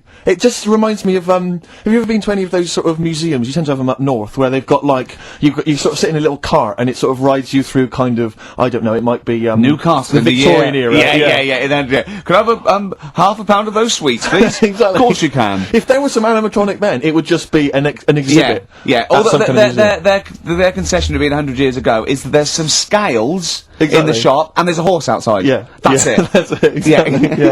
Yeah. The traditional sounds and smells of old England. And the voice of going, of course, there was no television. Exactly. Amazing. Yeah. Amazing. Brilliant, yeah. Haven't they got Welcome to... Chinatown. Ding, ding, ding, ding, ding, ding, ding. So it's not, it's a good point. Is that a piece of traditional music? Ding, ding, ding, ding, ding. Yeah. Is that some traditional Chinese music, or is that music that someone in this country wrote, thinking it sounded like Chinese music? I think it was the, was it the Vapors, wasn't it? Oh, is that what it is? That? Because it sounds so, that's the music, isn't it? But are you sure they didn't take that from some other source? it's that pentatonic scale, isn't it? What is it called? It's the black notes on the piano. Right, that's the one I can play along with EastEnders. Yeah. Do you know what I don't get with it? Go on. Chinatown. Yeah, Chinatown, because I always walk through it on the way to work. A couple of things annoy me. First of all, I think it's bad business, just because if you've got a Chinese restaurant, put it somewhere where there isn't any others. Yeah. That's a good point. Yeah, but it's also a community. They're not just a theme park for other people. I remember going out one night with Suzanne and some friends, and you got there and there's so much choice. It's that dilemma of, oh, forget it. Well, And not we went really. somewhere Specifically, else. do you fancy Chinese? Well, no, but why don't you go to the one with the dead ducks hanging in the window? That's Well, my that's the favourite. other thing as well. It's like, normally you put your good stuff in the window. If that's what's in the window. Yeah. And the other thing that annoys me, walking through it today, there's always lard on the floor. What, in the street? In the streets. It is, honestly. I'm scared I'm going to slip over. It's because all the restaurants and that. But why is it? Oh, that's another point. Well, it's not oozing out of the restaurants. No, but why is it? Why is it? I don't know what they do. Careful. Listen, no, but why is That's why they used to wear those little wooden shoes. No, okay, we've got... But the thing is as well, they try and wash it with water, which doesn't work with lard, and it's like oil. Famously, yeah. Do you know what I mean? Even I know that. Yeah, you got to scrub it. So, You think sorted that out. Yeah. You think they'd know, wouldn't you? Yeah. Right. Anyway, thanks for your thoughts on Chinatown, Carl. Right, I'm going to play this thing again, because it is a bit slow today, the email. Oh, because it's too hard. It's not too hard, there's just clips of songs. What are the artists? Email in.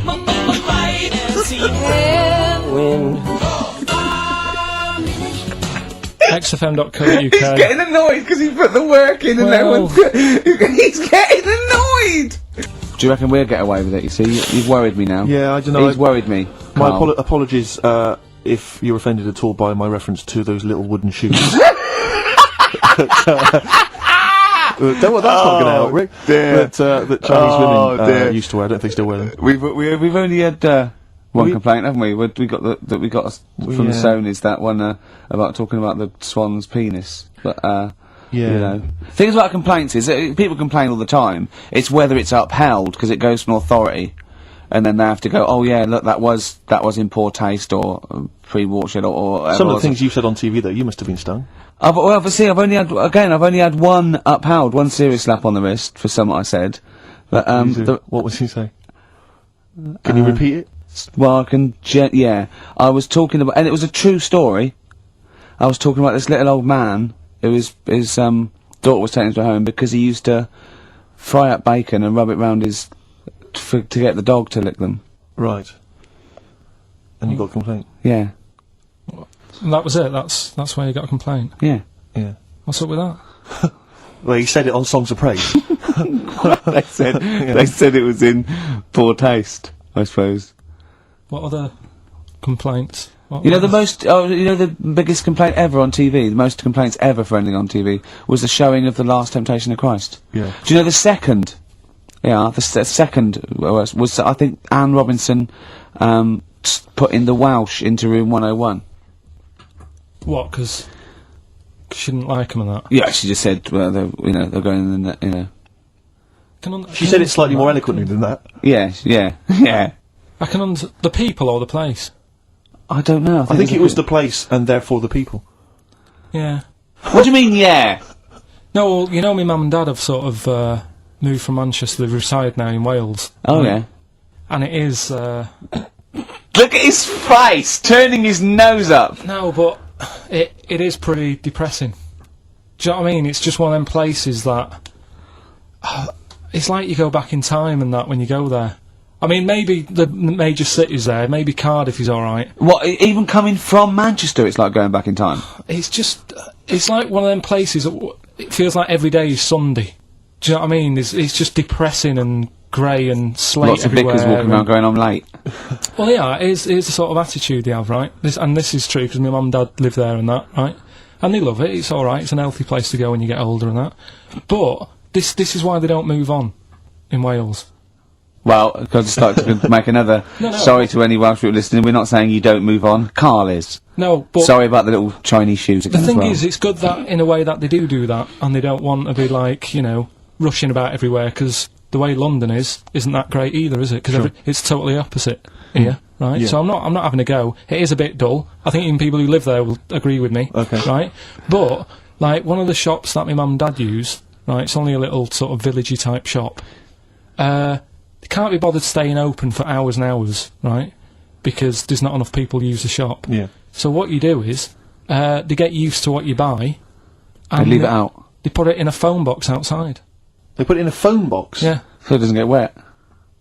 So my dad's loving that. Well, Once he yeah. found that out, it was like, brilliant. But how is that a bad thing? That's brilliant. Well, it's not for other people, it is for my dad, because he's picking up all sorts of stuff. Oh, Chickens. no, he's not! Oh, yeah. He's not nicking other people's shopping. Well, it's not like nicking, is it? Because it's not theirs yet. Oh! And you've stitched him up on radio. Well, of course, because they're going to think, who is there in town with a Manc accent? Who hangs keeps, around a lot, who keeps making phone calls. And he's getting fatter. Yeah. That's You stitched him I right love up that. there, I Carl. love that your dad was excited when he found out. I can't believe that he's moved there. He's retired to this little village where it's based on trust and community, and he is abusing it. He's using his scally Manc ways. Bloody hell, Lakers, there's no bread again. There's old women Was going empty. hungry. Yeah. Their cats aren't getting fed, and your father is just... I can't... That's obscene. That's obscene. Oh, I think it's Die Thief. That fella from Manchester. I don't even think they've got Sky there yet, have they? They can't listen, they won't know what's... I think you stitched him right up. I hope you have, actually. I hope he goes down for it. I hope he's hounded out of the community like Frankenstein's monster. Yeah. They should get burning torches, go up to the Set mansion. fire to his cottage. Yeah. Exactly. Right, well... He's out of the choir. Yeah. About tomorrow. Feeder. Right.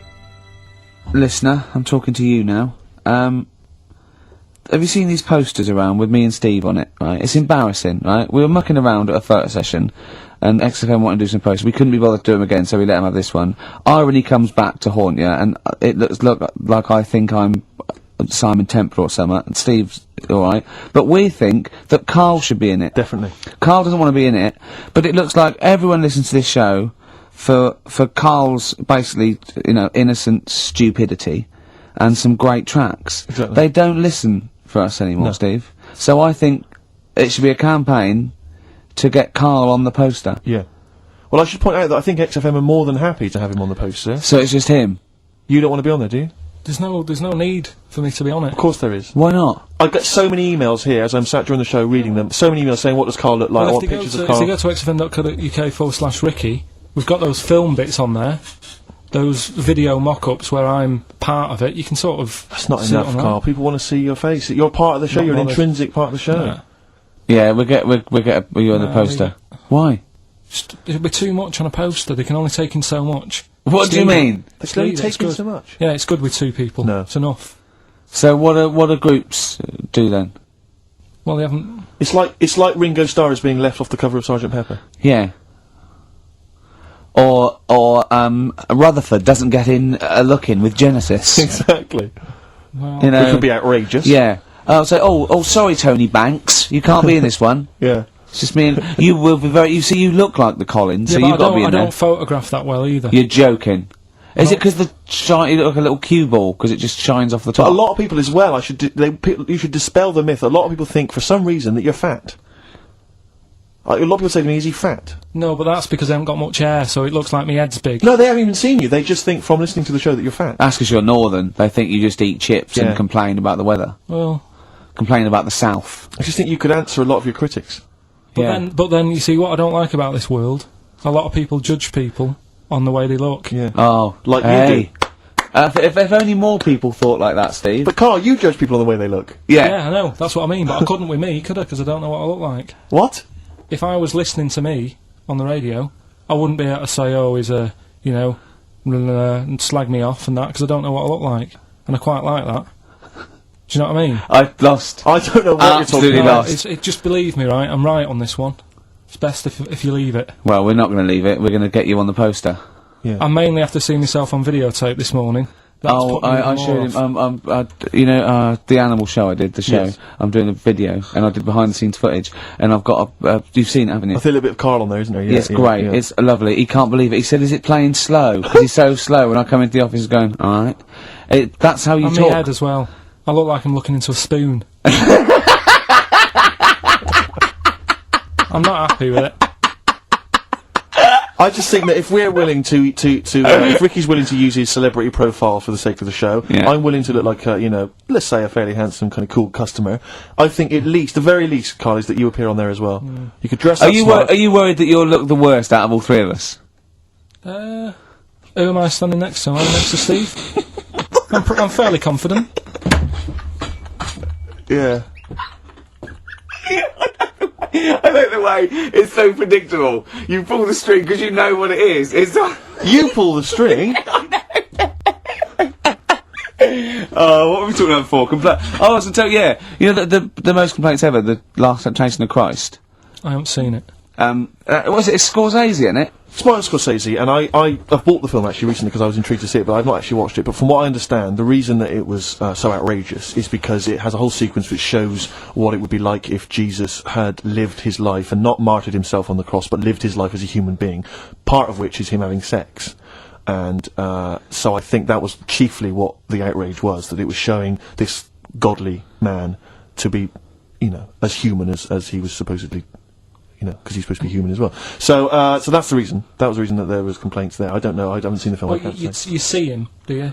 You see him having sex, I think, yes. Although it is an actor, Carl. Yeah, I it's not must actually point out. Jesus Christ. It's not the real. It's not the real Robert Powell. No, it's an actor playing Robert Powell. Is that, you see, sex on films and all that, right? When I was growing up, and I'd be watching. No, I'm just saying an example of this, really, right? When I was growing up as a kid, and I'd be, watching films with my dad, right? He'd really be enjoying a film, right? And then a sex scene would happen. Right. And he'd go... On film? Or just behind you? In the film, a sex scene would happen. Your brother up to his old tricks again. And he'd get up and go make a cup of tea. Right? Right. Typhoon? That he'd stolen from some sort of telephone box? And, even recently, he thinks it ruins a film. Do you know what I mean? Because there's no need for it to happen, is there? Really? Yes. Why? Sometimes it's warranted. If the film itself is there's some films it isn't though. Some films it of isn't. Course, some films it's arbitrary. I think the films that him and his dad watched together on Channel 5. Probably not. Is it only on Channel 5 in your house? But let's put it, if you're watching, I don't know, a late night Friday night, from 1983. Illegal Briefs. A beautiful lawyer has to defend a man who may be a killer. She falls in love with him, but does she know a real man? Oh dear. You know what I mean, though. Lest you forget, of course, that I... Love Heat.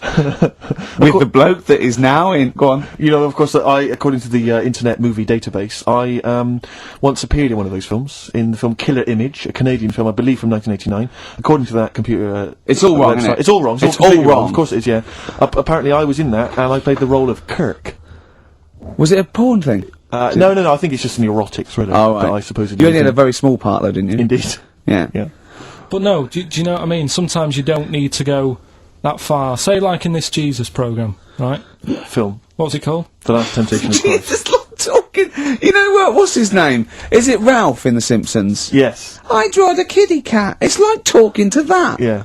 No, but right, this temptation thing, right? Do you know, often we don't get that many complaints on this show. We don't get very many complaints. And I think that's either because there's no listeners, or B, it's because most people agree with Carl, and that terrifies me. Or they let him off, because it's like, you know, you can plead insanity, you can go mental and kill a few people, but they go, oh, he's a bit backward. No, but was it because, like, they're saying that he was having it away, or is it because you saw it? What got the complaints? The complaint was the very suggestion that Christ It was himself would be a having blasphemous sex. thing, not the fact that you saw an actor's knob. So what about if they just cut it down a bit and you like saw the little stable door closing? It wasn't the baby Jesus having sex. It was the grown man. The stable door shutting. No, but do you know what the they do? nativity scene. That is brilliant. The wise men saying, I can't believe we brought myrrh, we should have brought condoms. No, yeah. There's 2 for 1 offering, Boots. Yeah, I don't know what we were thinking with frankincense. It's just that it's always awful. Should we isn't it? apologise now to the Christian church as well? So Sorry, the little Chinese fellas, little Welsh fellas, and the little Christian fellas. We haven't said anything wrong. No. It's like, you see, when I was growing up... Stable door. I love the idea that in Carl's world, he was born in a stable, just thought, well, I love this place. Yeah. I'm just going to stay here the rest of my days. This is good here. Oh, brilliant. But when I was watching telly with my mum and dad, I mean, it still happens now, right? My dad will sort of go, oh, ruined. Good film ruined. Right, if some sex scene happens. But why doesn't he But just what are we ignore talking it? about sex scene? Are we talking about a kissing, or are we talking about penetration and looking at the camera? Going, just- are you enjoying this, Pilkingtons? What are we talking about? What is sort of extreme levels are we talking about? Right, last time I was down there, right? Yeah. What was it? Meet Joe Black. Meet Joe Black. Meet Joe Black is a terrible film. yeah. Yeah. There was it's a good film, and then you know it's going to happen because like the music comes in. Brad Pitt's keeping quiet. A woman's eyeing him up. Sure. So my mum, I love that! my mum's worked it out already, and she's going. Anything on the other side, love? She knows. She She knows. knows it's something's. Well, so you can be enjoying a film and you can be an hour and 10 in, and then some spidey senses of one of them can go, should we turn it over? And the other one goes, yeah, all right. Are you sure it's not them protecting you from scenes of sex? So that what they're thinking is, what if Carl gets the idea to have sex? Yeah. That could lead to procreation. We don't want any more like him. Yeah. We've got to end the line here. You sure it's not the doctor? Keep calling out going, you are keeping away from exactly. women, aren't you? He must never find out. Are you how sure it's they're not done. embarrassed because they're watching a sex scene with their son? It happens every time, right? There's 2 things that my mum does, right? It's that, if there's sex scene on the telly, she'll go, anything on the other side, love? And the other thing she always says, if ever there's anything on the telly with Elvis in it, Yeah. she goes, oh, I like him, right? And we all know, we sat there, we know what she's going to say next. Yeah. So you don't even bother saying why, right? And she goes, he liked fat, ugly people. He what? He liked fat, ugly people. He didn't always go for, like, the good-looking fans in the crowd. What Elvis did? Yeah. Right. That was always the thing, and I'm sorry, no, hold on. I don't know what we're doing now with our lives, Steve. Right, wait a minute, right. So, your mum says 2 things, right? She either says... Is there anything else on the other side? Or, I like Elvis. There's a pause, because you know what she's going to say next. She says, he liked fat, ugly people. How often does this occur? Well, because they've got, like, Sky, there's a lot of those channels on. They're like the music channels. So Elvis always comes on. There's either an Elvis film, there's, like, a classic hit by him on... And she'll go, I like Elvis, he likes fat, ugly people. And what do you mean he liked fat, ugly people? Is she a fat, ugly person? Because there's that special Vegas show, isn't there, where he's dancing about, right? And he's got loads of scarves around his neck. Towels. Yeah. And, like, he always hands them down to the fat, ugly ones. Right. And I always say it's because they're the fat, they've got a sweaty face because they can't, you know what I mean? I don't know what world they I live don't in. know how we've got onto this subject. What sort of world are you got when you're watching his face? And what do you mean fat, ugly ones? You mean they're in the front, they're sweating a lot because they're a bit Yeah, chubby? so she thinks, is giving them a towel because it's But like... he's really going, wipe your face, you're putting me off, you Yeah. fat cow. Stop sweating near me. There's another one. What? So, hairy Chinese kids. Yeah. Jesus. We haven't slagged off hairy Chinese kids. We slagged off Chinese... We didn't slag anyone off. We just said they really haven't got a town as such, and they wear shoes. What did we say? Yeah, little wooden shoes. And what did the... I just don't know how we got onto Elvis and big fat ugly women. I don't know I don't know how we sidestepped from the Last Temptation of Christ. Did you see that Fat Girls and Feeders Go there in a programme? minute. Eh? What's Tom that? Petty first. Oh, brilliant! It's a great song. Breakdown. How many Tom other Petty. radio shows have talked about Last Temptation of Christ, Chinatown, Yeah. Fat Ugly Women? More Yeah. than 60 minutes. Exactly. Incredible. Blur. Out of Time on XFM 104.9. We ought to give those rockbusters clues again. Yeah, go on. We've had First very one. few contributions so far, Carl. I think you've really stumped people. This might be it. I've told you, you're on thin ice. If this goes wrong, if it's rubbish, and if everyone doesn't get them all, that's the end of Rockbusters. Right, well, the first one again, right? Yeah. If you go to France, right, by boat, you might as well get your fags whilst you're on that, because you'll save a few quid. Right? Different every time. BF is the initials of the artist that little cryptic clue makes up. The second one, little foreign cafe, it's growing its own steak. Right? That's D. Little foreign cafe, it's growing its own steak. D. And the last one, if there was a Jamaican fella on the Titanic when it went down, he'd probably scream this. CD. Right? So email in ricky.gervais@xfm.co.uk. Yeah. Right? They're not flooding in, but yeah. Well, we'll see how we do. Carl, have we still got monkey news? We've got monkey news coming up. Now, you must be disappointed because you didn't make it to the monkey sanctuary, but you still managed to scrape together monkey news on your holiday. Yeah. That's So I impressive. found some of that. We've got... How do you get so many breaks and holidays? Because you went away with Suzanne's parents. You've just been away with your parents. That's a couple of weeks, 10 days. So that's probably about 3 weeks in all. You went to Manchester. You had that day off because your trousers were wet. I mean, and I suppose because you've only got one job, and I've got a lot more. This is just one of my jobs. But I mean, don't you ever count your blessings? Go, God, thank God, I can have time off. I don't work too hard. I'm not stressed too much. No. It's just all to do with when you do work, do a lot. So I get a lot done. Yeah. What do you mean? I'm always doing stuff. I mean, even though when I was in Cornwall, right, I'm sat there on the grass. I'd love to just sit on the grass. Yeah, you're too busy. Chill with out a that, bit. weren't I know, yeah, well, Me dad and Suzanne are playing crib, right? I'd sort of fallen out with him at Your that dad point. and Suzanne are playing Why did you fallen Because out you do with live who? in the 1940s. Yeah, why did you fallen out? Because with crib, have you ever played crib? Yeah, Right, you've got to be pretty good at maths. sure. You've got to make your cards add up to 15 and all Well, that. yeah, I was just gonna correct you on you've got to be good at maths. Yeah. What, algebra, quantum physics, what? No, just adding up. Adding up to 15. Brilliant. I mean, You can almost do it on your fingers. my dad's, You could in Cornwall. Yeah. but my dad's really good at maths, and like he said, how many have you got? And he always counts his, and it's like 15 2, 15 4, 15 6, 3 for your at, 1 and all that. Do you know what I mean? Yeah. He adds it up really One quick. for his knob. Right, so I was like, right, hang on a minute. And he goes, no, what do you mean, hang on? I don't know, what have you got? He said, oh, forget it. I said, this isn't fun if you're going to start getting all arsey with me. Sure. So, Forget it. Yeah. I love it. But I don't know him, but I'm sure he's just winding you up. His victory is you going, forget it, I'm not playing. well, anyway, right, so it doesn't matter. I think I'll go off and do some prep, right? Yes. Do some research for Saturday. Found one of Suzanne's magazines, right? Flicking through, because there's always interesting stuff in there. There was something about swingers. Right. I was like, what's all that about? Yeah. And it had an interview with some people talking about, how they sleep about a bit. Yeah. And I thought, if my wife looked like that, I probably would. Because there was a few pictures of them, and they were all pretty ugly. Yes. I thought, right. So I took that in, soaked that up, thought, there you go. Carried on reading.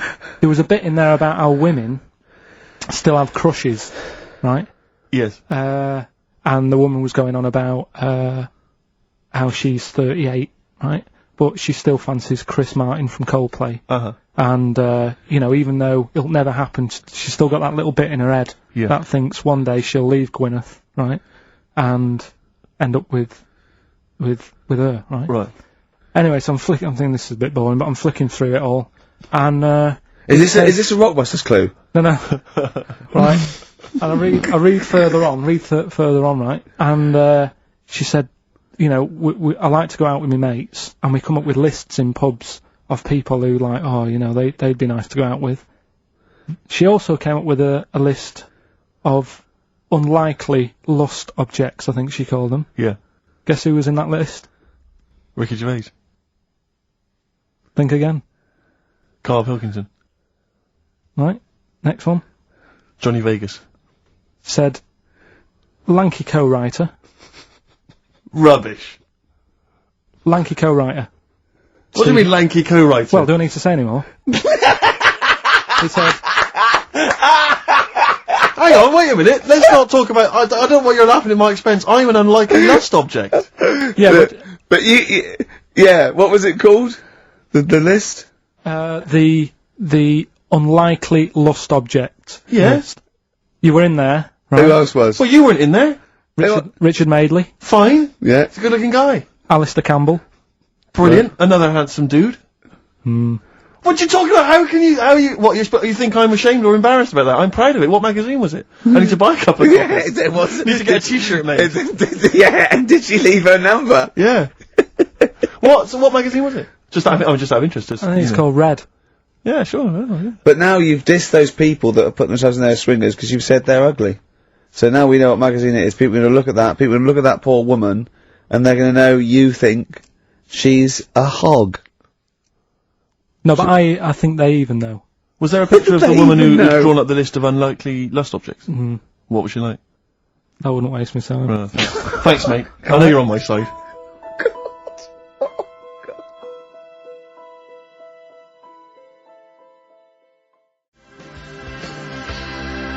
The Thrills on XFM 104.9.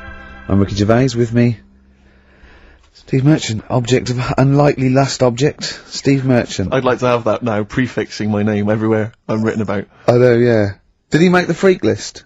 Whoa! Which is a different magazine, isn't it? And I'm joking, of course. Karl Pilkington, a man of sort of quiet dignity and and in a way he's got his own sort of inner beauty, hasn't he, Karl? Not really. Do you think? Well, I'll tell you why I don't think it is, because the woman that wrote the piece, saying that I was an unlikely lust object, has just emailed in. And Karl, you've offended her quite considerably. What did he say? Why? I wouldn't waste my time, is what you said. She's repeated that. Yeah. I wouldn't waste my time, the flaming cheek. Although it's a horrible picture, I am, of course, in real life, a vision of loveliness.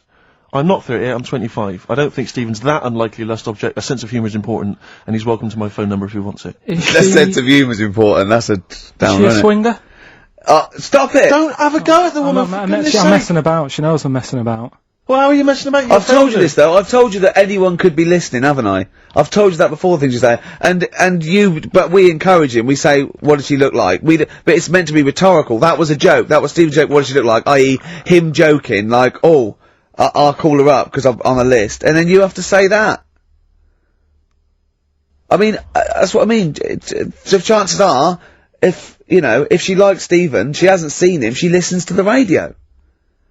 So, the likelihood is that, she was listening to this show. Yeah. So, think. Will I drop the thing I was going to do about Lisa Riley? Well, She's not listening. Some people deserve it. She's still at lunch. What, from Tuesday? There's an all-you-can-eat place going out of business as we speak. Oh, bloody hell, she's back, you killed me, I gotta do Bambino, please leave now! Please leave! So, No, but she knows I was only messing. This everyone knows you're only messing, we're all only messing. I hope we don't offend anyone of, any kind out there. We're only joking, aren't we, Karl? Yeah. Say something nice about her. What can you remember of the picture that you could say was good? Maybe she was wearing some It nice wasn't clothes. anything, to be honest. I'll have another look and have a look. I think she had a nice shirt on or something. Yeah.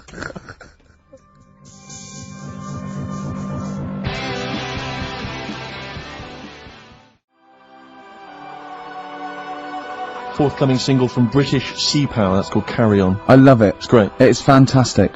On XFM 104.9. What do you make, Karl, of these people? I was reading a paper today. They've been queuing up for 12 hours last night for the new Harry Potter book. Oh, God.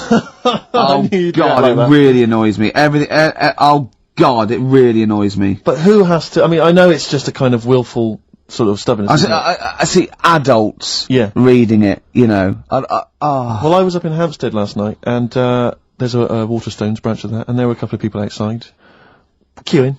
waiting for it to open. What do they look like? Well, I mean, Things that they're like the ones that come out of Forbidden Planet on a Thursday. yeah, I mean, what do you expect? There was one guy, I mean, I don't mean to disrespect him, but he was a big bloater, wearing shorts, I don't want to see his big fleshy legs. He looked like John O'Coleman, if I'm not... There's nothing wrong with John He O'Connor. wore a knapsack. They always seem to have knapsacks for some reason. Well, they got old papers in there, haven't they? Exactly. Got a 9-year supply of There the was Mirror. about 4 of them. There was a couple of women, a couple of guys, all looked basically the same. They were interchangeable.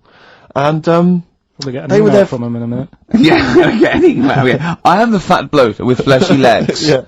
I recognised your description. I like to read these books whilst listening to XFM of a Saturday. I was sort of watching them from where I was, and they must have been there for about an hour and a half. They're obviously strangers. Their common interest was Harry Potter. They were sort of chatting to each other for about an hour and a half. So as I'm leaving, I wander past them. An hour and a half in to them having met each other, the conversation is, all I heard was, well, of course, apparently she cried when she finished the last one. And I thought, they've not moved on. The conversation had not moved on. No, they might have been talking about Dawn French, chocolate orange. By then. Yeah. I know she cried when she finished the last one once. Yeah. But I've got no time for them. Pop into Walrus now. Yeah, I'll tell you what, get it tomorrow, read it then. You're gonna get home at 1:30 and start reading it. Exactly. Brilliant. So you can put it on the internet. Oh, God. Your opinions. Oh, it annoys me. It is extraordinary. The whole kind of Harry Potter phenomenon has passed me by. I know. Well, good luck to her, But you meet adults who are, you say, what are you doing? They go, I'm just rereading Harry Potter. What, you couldn't follow it the first time? Yeah. I mean, it's not her fault, she made £300 million by writing a few books for her kids. Well done. But, I'm not sure they're very good, but, I haven't read them, and I'm sure they're not. But no, I don't know. No, I'm joking. I've no idea. A book about a little wizard. With glasses. Yeah, and make millions. It's so easy. If you think it's so easy, you do it. You like him, because you look a bit like him. Wow. I wonder if he's on that wish list, that woman who emailed in, why was she making a list of unlikely... Can we leave this now? No, but I mean, what was it? What was context was it? It was like, here's my top 10 weird-looking fellas that I do. What was it? No, but she was talking about what? She'd started talking about, body waxing, and went, and by the way, while I'm here, here's 10 blokes that I would if I had to, and they're a bit weird, you'll be surprised. What was the context? I forgot. He's scared to say anything now! He's scared to say anything! Oh, bless him. I just was looking at a picture because I was attracted to it because she was good looking and that, didn't read on. Is that alright? Well done. That's, got you out of that little mess. Yeah. But, Harry Potter. Yeah. Can't be honest with it. Have you read them? No, because the first time it came out, I was a bit confused, wasn't I? Because I thought it was about Of course you were. Yeah. Of course what? This is a what? It's a book. No, I got confused with the little rabbit. I thought it was her, didn't I? You talked about it when Beatrix Potter. Yeah, I got mixed up with that, so I sort of missed out on the first one anyway. You were just running around confused. So it was it was sort of too late to get into it, I think, after... Yeah, it's too late now, yeah. It's impossible. Same with Shakespeare, if you weren't around, the day he wrote the first ones, there's no point in going back. But it's all the fuss that she's getting as well, like, Well, I think it's because she's a British industry now, isn't she? I mean, it must have made, billions? Well, it's the perfect success story. She writes a story for her children, and it becomes a worldwide phenomenon. It's not cynical, it's just a great story. Did your dad ever pop anything down in writing? I'll tell you what, my mum wanted to do it. Yeah. There's been loads of things, little inventions she's come up with and that, but she's been too busy doing other stuff. But she used to come up with stories for me as a kid that I'm sure, if they came out, they'd be a success. Yeah. Go on. Do you remember any of them? There was one about a little red car. I can't remember how that ended. But the one that was really good was about a kid who gets a dog, right? But it's quite an old dog. This is going to be an episode of the Waltons, isn't it? Go on. And he's playing with the dog and that, but it starts getting a bit old. It's about 15 or whatever. Yeah. And he goes, it's rubbish, this dog. I would love that book for kids. I would love that. Tommy went, Mummy, my dad's... Oh, no, kill it then. Kill it then. Shall I? Yeah, just throw it in the lake. I'll get you another one. Do you want a Nintendo? Yeah. Kick the rabbit to death then. Or no food for you. Oh, forget Brilliant. it. No, come on, no, Come on.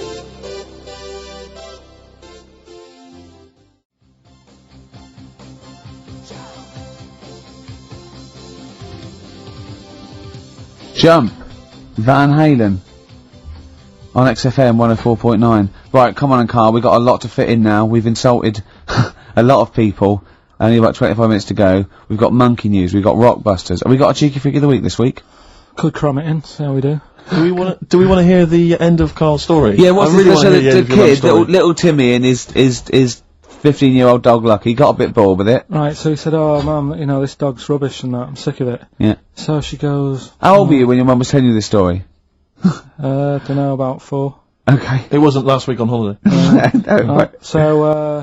So she goes, oh, alright then, we'll get you another one. Yeah. So he goes, brilliant. What did you do with the old one? Just kept it, but didn't sort of play with it or anything. Just ostracised it until it left of its own free will, or curled up and died. Yeah, go on. Yeah. So, What did you get him? What sort of dog? I think it was a little baby, like Labrador. Puppy. Little puppy, yeah. Yeah, Labrador, Right. good one. Good choice for a second dog. So, Yeah. so I'm anyway, loving this story. It's a great I am story. actually loving this story. So, Where does he live? I don't know, it didn't matter. It was near a lake, old. Well, that's where they were getting rid of all the Yeah. dogs. Sure. Yeah. We're getting, that'll make sense in a minute, right? So, so, he's got a little dog, he's playing around with it, he's playing with its belly and stuff, he's thinking this is brilliant, best dog I've ever had, right? And the other dog sat in the corner looking all fed up, right? So, I like this story. so he says to his mum, right, I'm taking, little puppy down the park. Yeah. And she goes, well, take the old one with you. And he goes, oh, do we have to? It's a moral, isn't it? I bet the old one saves him. So, he goes, oh, do we have to? She goes, yeah, it still needs a walk and that. It's crapping all over the house, right? Yeah. So, takes it down the park, right? And, it's playing around, and he's playing near the lake, right? Is the puppy near the lake, Carl? Because this is what's worrying me. Yeah. Puppy's near the lake, right? That jumps in. Yeah. The kid goes, oh god, he jumps in, remembers he can't swim, Yeah. Idiot. right? This kid is based on you, isn't it? Almost certainly.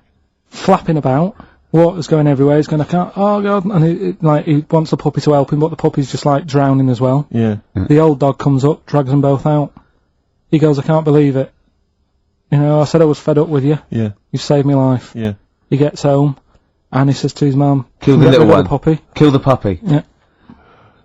So it's good little. Good What little does he say story. when he gets home? He said, I don't need the puppy now. I'm happy Brilliant.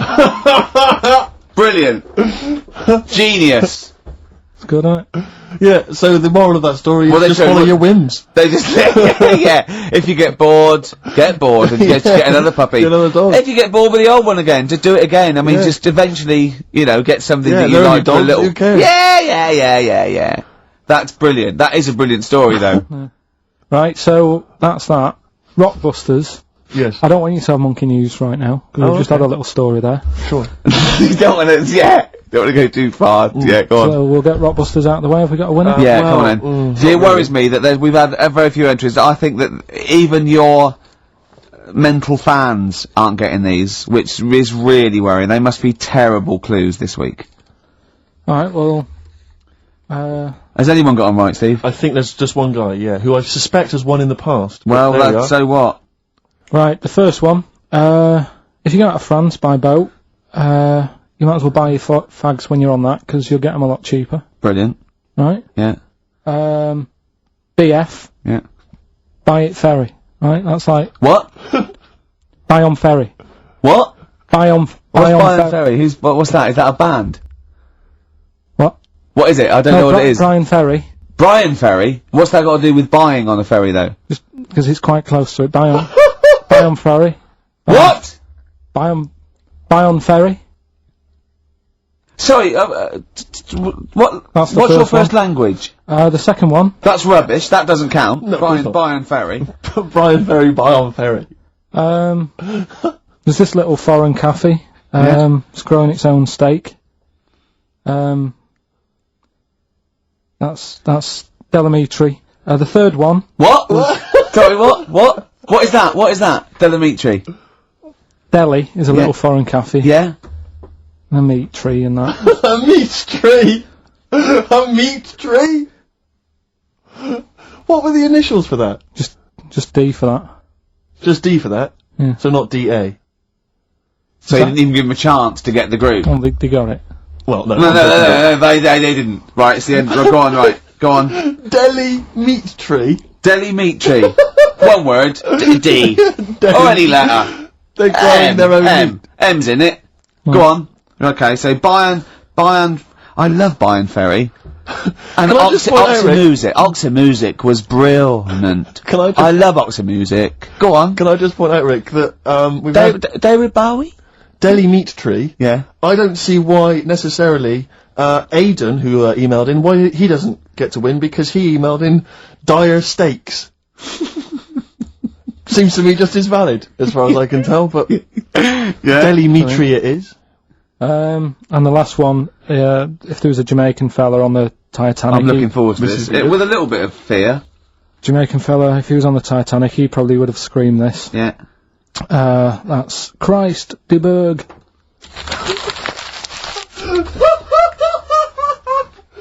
Oh! I don't know what to do. Stunning. So who's the winner? I'm not going to give it to anyone. I just What's the Jamaican bit got to do with it? Just a D. Just Christ de Berg. Say it again. No, I think they've worked it out now. Got to say it again? Christ de Berg. And who's that? What? Who's that? Who's what? Who's Christ de Berg? Chris de Berg. Who's the winner, Steve? do you know what? I'm going to give it to Aidan, because he just treated you with nothing but contempt. Steve Martin emailed in again. He got the first two, and then the last one he just emailed, I neither know nor care about this answer. I'm tempted to give him each one. Do you know what you've done there, don't you? Go on. You've put the nail in the coffin of Rockbusters. I warned you for 3 weeks, and you sort of bucked your ideas up for a little while. But Christ de Those Berg, are the worst you've ever done. the worst. Deli Meat Tree. So and didn't it just put D, and then Bayern Ferry. Bayern Ferry. Bayern Ferry. So, is that it then? Aren't we doing it Play a anymore? record. Aren't we doing it anymore? I'm ashamed. You're an idiot. Are we doing it anymore? I'm just going to keep saying you're an idiot. Play a are record. we doing Carl, it have anymore? you learnt nothing from Dr. Fox? Yeah. That's not a Sony out the window. Huh? Aren't we doing it anymore? What, you need to start working on it now, because they're so good. You need to start working now for next Saturday. Aren't we doing it anymore? Just, I don't know. Aren't we doing it?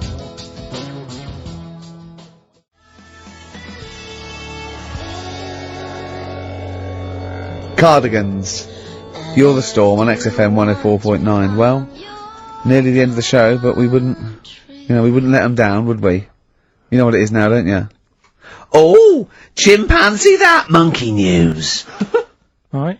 Now, whilst I was in Cornwall, I wasn't online. I didn't have the internet, so it was like, oh, what am I going to do? And I didn't come back till yesterday. And I thought there's loads going on that I don't know about in the monkey world and stuff. I was hoping to get some from the zoo that I was meant to be going to. Of course, that didn't happen. So I said to my dad, do you know anything about monkeys, or have you got any stories with monkeys? Brilliant. This is what Trevor McDonald does. Turned out... Quarter to 10, he goes, got nothing. Dad, anything happened? You got anything politics? Anything politics, Dad? This isn't monkey news, I'm just giving you this free. Yeah. Brilliant. Turned out one of his mates used to have a chimp. Right. What do you mean one of his mates used to have a chimp? Well, two of his mates. Mind you, Oh, one sorry, wasn't yeah, his mate, one wasn't his mate. I was thinking it sounds a bit far-fetched living in Manchester, like. But if there was two of them... He had a chimp, had to thump it in the head. For doing what? Answering back? Oh, God! Tried it on with his wife. Had to thump it in the head for trying it on with his wife! I love it. It's a proper fist fight in a pub in Manchester. Oh. I'd call him up, but he's one of them who, like, swears all the time. Right. Oh. I mean, it'd be good to get him on and just Let's interview him. Can we not interview him pre-record? We can bleep out the swear, and I'd love to hear his do story. a lot of work, that. Yeah, well, Well, we're not scared of work, No, are I we, mean, Steve? I'll You do it know. myself if you can't be bothered. Yeah, you Oh, know, I'll so. have a word, I'll sort it out. Yeah, try and sort that out Yeah, next you week. sort that out, yeah. Well, don't yeah. tell us the rest of the story then. Let's let him say it in his own No, words. but there was another one as well. Some When you fella- say you can get him on, but he swears a lot, you mean the monkey? I'm assuming he's more coherent than your dad's mate. But there's him, and there's some other fella he knows who had a funny name. I'll have to find out, 'cause you'll love his name. But he was a drag artist. Yeah. And, I think he said my dad went round one day, I don't know why, right? Went around there, knocked on the door, chimpanzeed. Carl, I don't know what you're doing, mate. I don't know where this place you live. Next door, there's an horse in the front room. There's chimps Mad, running innit? round. Mad. Anyway, Chimpanzee! Is that it? Is that the end of the story? There's a chimpanzee in the door and that's the end. You sure it wasn't a drag artist before he'd shaved? no, Sure it wasn't your gran? Because I like the really airy ones that decide they can be female impersonators. Yeah, your gran. Anyway. Go on then. This is the monkey news. So you got that for free. What's this going to be like, Well, let's Steve? have more jingles. Okay. Oh, chimpanzee that! Monkey news extra! Okay. Right, another phrase. We've been talking about phrases today. Yeah, we have, Don't touch yeah. your granny when she's shaving. Yeah. Don't touch your granny when she suck eggs. Yeah. Don't look a horse in the mouth. Yeah. Don't let the chimpanzee the jaw if you're chucking your cock in. Familiar with the phrase monkey business? No, never heard that one before, Carl. That's brilliant. Right, well, it came about. This has been emailed in and I haven't really had a chance to look at it, so I'm just weighing it up now. Yeah. This is the biggest shambles on air, isn't it? Really? Oh, I'm ashamed of it. I mean, what was Dr. Fox? Dr. Fox must have been really polite. He must have been thinking, I don't know how to put this. He must have wanted to scream and go, you shouldn't be in the radio authority. My parents listen online, I can't look them in the eye. Right, I think I've weighed it up. Long time ago, right? Yeah. In the, olden days, yeah. in Go on. the Amazon jungle, Yeah. right? Yeah. Little family of monkeys in there, right? Having a good life, right? Didn't have any predators in there, right? So, they were loving it. Yeah. They had a load of food around them, they had loads of banana trees, Yeah. right? No, I don't think so. No, they did. Sorry, yeah. Everything's going great, so they're happy in that. They go to bed, Okay. wake up in the morning, load of bananas gone. Ooh, hang on, interesting. Hold on, wait a minute. So, Either your dad's been around, or... This isn't the great Amazon banana robbery, is it? so anyway, turns out it was another load of monkeys from another part of the island, from the rough bit. From the rough bit! I love it! They went into a middle class area. they're the ones with the earrings and the leather jackets. Oh, that is brilliant! From a rough part of the island. So the monkeys thought, well, there's no point getting into a fight with them because they're harder than we are. Yeah, Yeah. of course, and they carry chains. So, I love all this They conjecture! got flip knives and tattoos. Yeah, go on. so basically, they said, let's do some business with the bananas. Let's do some business with the bananas. Shit! This is... What are you talking about? Oh, for Christ's sake! Right, calm down, we haven't got much time left. Oh, God! What do you mean they said it? Forget it. No! Don't forget it! Carl, do not press that! Switch the record off! Switch the record off! Christ! Switch the record off, Carl! What are you talking about? What did they do? Oh. Let's do business with the bananas. Yeah. So they said, well, rather than them coming robbing them, we'll flog them.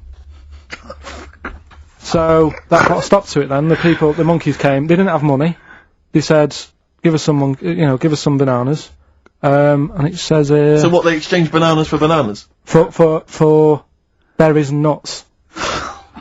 So that's where the phrase monkey business No, it's comes from. Little business to set up. Right, God, that's the end of that as well. So that's the end. That is a shame. That's the end of Rockbusters and Monkey News. Well done. You've done it in one show. Last week, we sort of changed educating Ricky a bit. Just a little Don't bit. say we, I don't want to be incriminated in it. Well, changed it in a sense that rather than giving you too much information about different things, it's hard to sort of keep it all in. Yeah. I'm giving you sort of information on one thing. So Yeah. last No, week. because some of your stuff was a little bit too intense for me. My favourite story was there was a blind girl, she hit her head and got better, and I couldn't take all that in at once. So you should really ration some of the education. We sort of Wasn't started last week war-related stories? Yeah, it was what do you think of that then? What And do it you was think of that? Sure. 3 things. And it was the French battle. Going over the top was John's got a moustache, which you think was ambiguous because someone might have said that anyway. Well, look, you've remembered it, so it's working. So Yeah. we'll be doing that. And last week Loads you of said French people have just gone to war who were listening to this. Yeah. you said you wanted to learn some science this week. Did so yeah. so the title this week for that is Acid. I would sort you some science out. Acid. Because that's How long did that take you to call? Listen, but you know, look, people love Karl. There's comedians come to me and go, "Karl's the funniest man." They absolutely love him, right? But I think we're only seeing half of it, right? If we can get him on television, his face then, when he told me that title, was like a child at Christmas. Yeah. He was so proud of it. He was excited what I was gonna. It was brilliant. It's a bit like when a child's drawn a picture in art class. You know you've got to stick it on the fridge, You've got but to, you basically yeah. think it's crap. Yeah. It's very much like that. All right, Karl. Is that good? Yes. So we'll be doing that. Do we need them? Yeah. Have you got another one? We have got another one. Looking at snails. This Oh, week. Do we yeah. need snails? Do we need Because I know you're not a snails? fan of snails, are you? Well, after a bit of research, I found some good stuff out about like they sleep for 13 years. Some of them. Yeah. And that. So we'll be looking into Ricky, that you later. tried that once. didn't you? Yeah, I know. Yeah. We've got ritual, Yeah. Yeah. which is something that I told Ricky about. Yeah, well, last week's was brilliant. It's was good it? to have a flat head in India. It's good to have a flat head in India. I've That's forgotten all about that. brilliant. Yeah. And, well, I'm that's about gonna, it. That's- I'm gonna just play one of my favourite Smith tracks. Can I just make a request? Though I'd quite like if we've got time to bring back just for 1 week only White Van Karl, Sure. because there's some quite interesting topics this week. Oh, is there things happening in the world? There's Because some Karl things doesn't think happening. there is. No. There is a light that never goes out.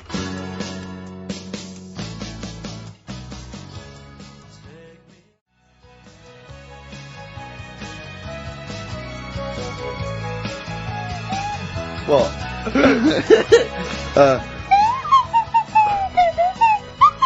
Someone's left one of those little things in here. It's brilliant, It's isn't it? amazing. What are they called? Those things? I imagine that just then I was thinking of being in the front row at a Morrissey concert and going, can I just play along? They are brilliant. I don't know what kind of sound that is. I don't know. It's only used for when Kenneth Williams Yeah, exactly. sees someone undressing. Yeah. That's the only time that is used, that noise. Exactly. That is But brilliant. it's like it was specially created for the Carry On films. Yeah, we need, I don't know what it is, but we need something when I walk in and see someone changing. Well, what about this? There is a light that never goes out by the Smiths. I phoned Karl up in the week, yeah, and I said, what are you doing? He went, well, even though it's one of my days off, I'm just doing some research on the web. Found anything that said, yeah, I'm doing science. And then he said, you can get wigs for dogs in Tokyo. That's his scientific fact.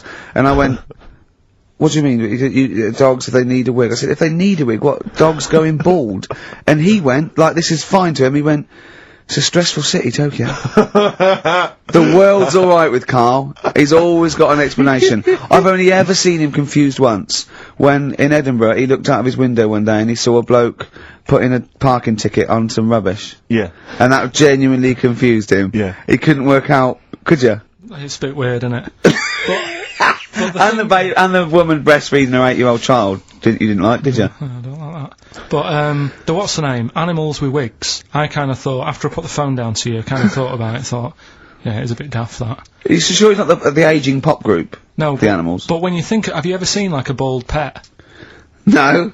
It's weird. What do you mean? Because my mum, we had a cat, we used to get through loads of cats because we lived on a... Oh God, it's starting early today, isn't it? What do you mean? It's only 10 past one. Because What we are lived you on... doing? No, Running we a lived... restaurant? We lived on... Oh God, what do you mean? No, we lived on, like, a main road. Oh yeah. Right? So Yeah. we used to get through a lot of them. My dad kept Their saying, risk. you know, stop wasting money, you know, it's not Stop good. wasting money, not wasting cats! Right, so, anyway, we had this cat that was ill all the time. And, It's just bag of nerves, probably. Yeah, malingerer. Yeah, I'm terrified. I'm going to which house? Rome. Oh God, bloody hell. Rome. Don't let me go to the Pilkingtons. and it, for some reason, it kept being sick all the time. Right? Yeah, that is nerves. That's definitely nerves. So my mum kind of thought, I've had enough of this, and she shaved it. What? Whoa! Whoa! Whoa! Now I know you're not vets in your family, but what correlation did your mum think there was between you being sick and shaving it? Because it kept being sick, and it was a pain to wash, because it kept getting So caught she up. wanted a dry wipe cat. So, Why didn't you just varnish it? What? it's weird, though. So now he's cold and sick. No, but not all of it. She left sort of the back half, but sort of from its waist, sort of. I love that shaving because it's sick on itself. And That is it was genius. the weirdest looking thing. I mean, normally I like cats. I'm always like giving yours a stroke on the head and that. Yeah. As soon as she did that, it was like, oh, Yeah. can't touch it. And then So now it's sick, cold, and hated. Yeah. I love. Carl. It must have, I mean, the other cats must have been taking the mick out of it constantly. You're just making things worse. Did it get, I'm hoping that it got run over and was put out of its misery. no, I think it got all right, that one. Or is that the? Yeah, it did get run over. It did. Oh God. Oh dear. How many cats do you say you've got through? I'd say whilst I was living at home, I mean, it's still on the increase even though I'm not there. So whilst I was there, probably 5. God. Wow. Oh. Yeah. And were you upset each time, or you just got used to it? It's one of them things, isn't it? Like I've said before, when you first see something, it's a bit of a shock. Do you know what I mean? It's like the Elephant Man or whatever. Yeah. First time you see him, it's that sort of, oh, look at that. Do you remember the first time you saw Steve? No, I'm not being funny. Do you remember the first? Yeah, but I've said this before. It's always then you get used to how people look, and you don't. No. I'm gonna burst. You have to play a record. No, but Because I just see Steve's face. no, but I've got used to it. Shut up. Shut up.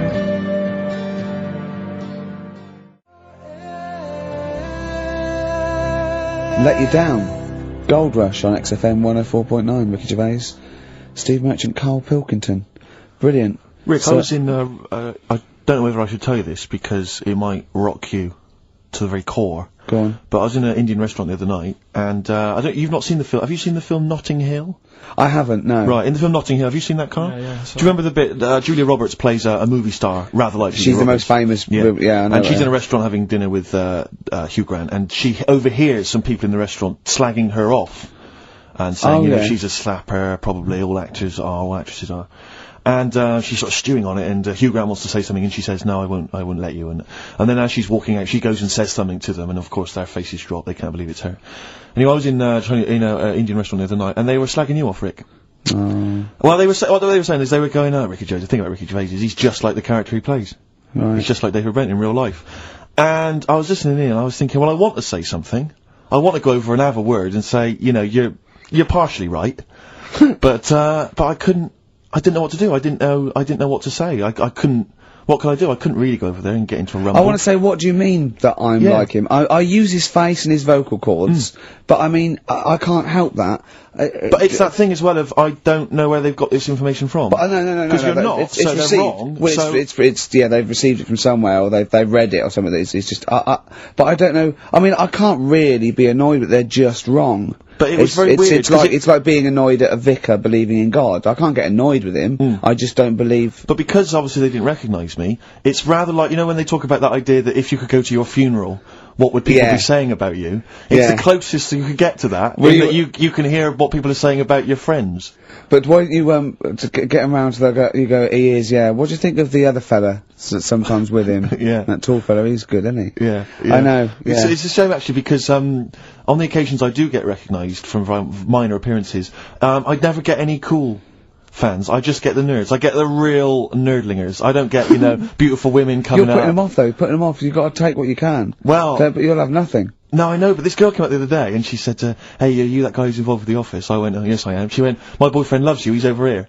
And she pointed him out. I was devastated. I thought, I'm in here. Yeah. There was nothing going on. But there was a guy who was in HMV, and he was working with the till, been working with the till, and he saw me, he said, would you sign this DVD?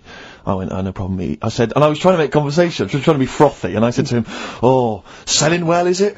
And he went, it is. Although we've had quite a lot of returns. I said, well, don't tell me that. I don't wanna know that. What did he mean? That they didn't like it? And or I said, what, people have been bringing it No, back? I think it's he went, glitches. he said, they've been bringing it back. I said, what was the problem? He said, they didn't really like it. No! Yeah, some of them didn't really like it. You can get it back if you don't like Yeah, it! I know. I mean, I don't know whether they gave him the money back, but certainly that's what he dealt with. That's what he'd encountered. He said we didn't give the money back, they just wanted to drop it off. What, they didn't even want the money back? Yeah, they just wanted to get rid of it. Yeah, they Just didn't want it in the house. It's like, I don't want this rubbish in the house. Oh, but we still get the money for it, do we? We still get the money, but you know, Brilliant. I told you that other Brilliant. time. Again, because people don't recognise me, again, I was in a record shop, there was a stack of Office videos, and this guy went by, and I sort of heard them as they went by, he went, oh, Office, yeah, a lot of people like that. I think it's shit, he's mate when I agree. Really? And of course, again, what could I do? I couldn't say anything, I couldn't pipe up and go, well, that's sort of... I bit of an insult. like the fact that you're always hearing these loud vocals. Yeah. It's yeah, great. What's the chance of that? That's brilliant. Maybe Well, maybe it is everyone's always slagging it off.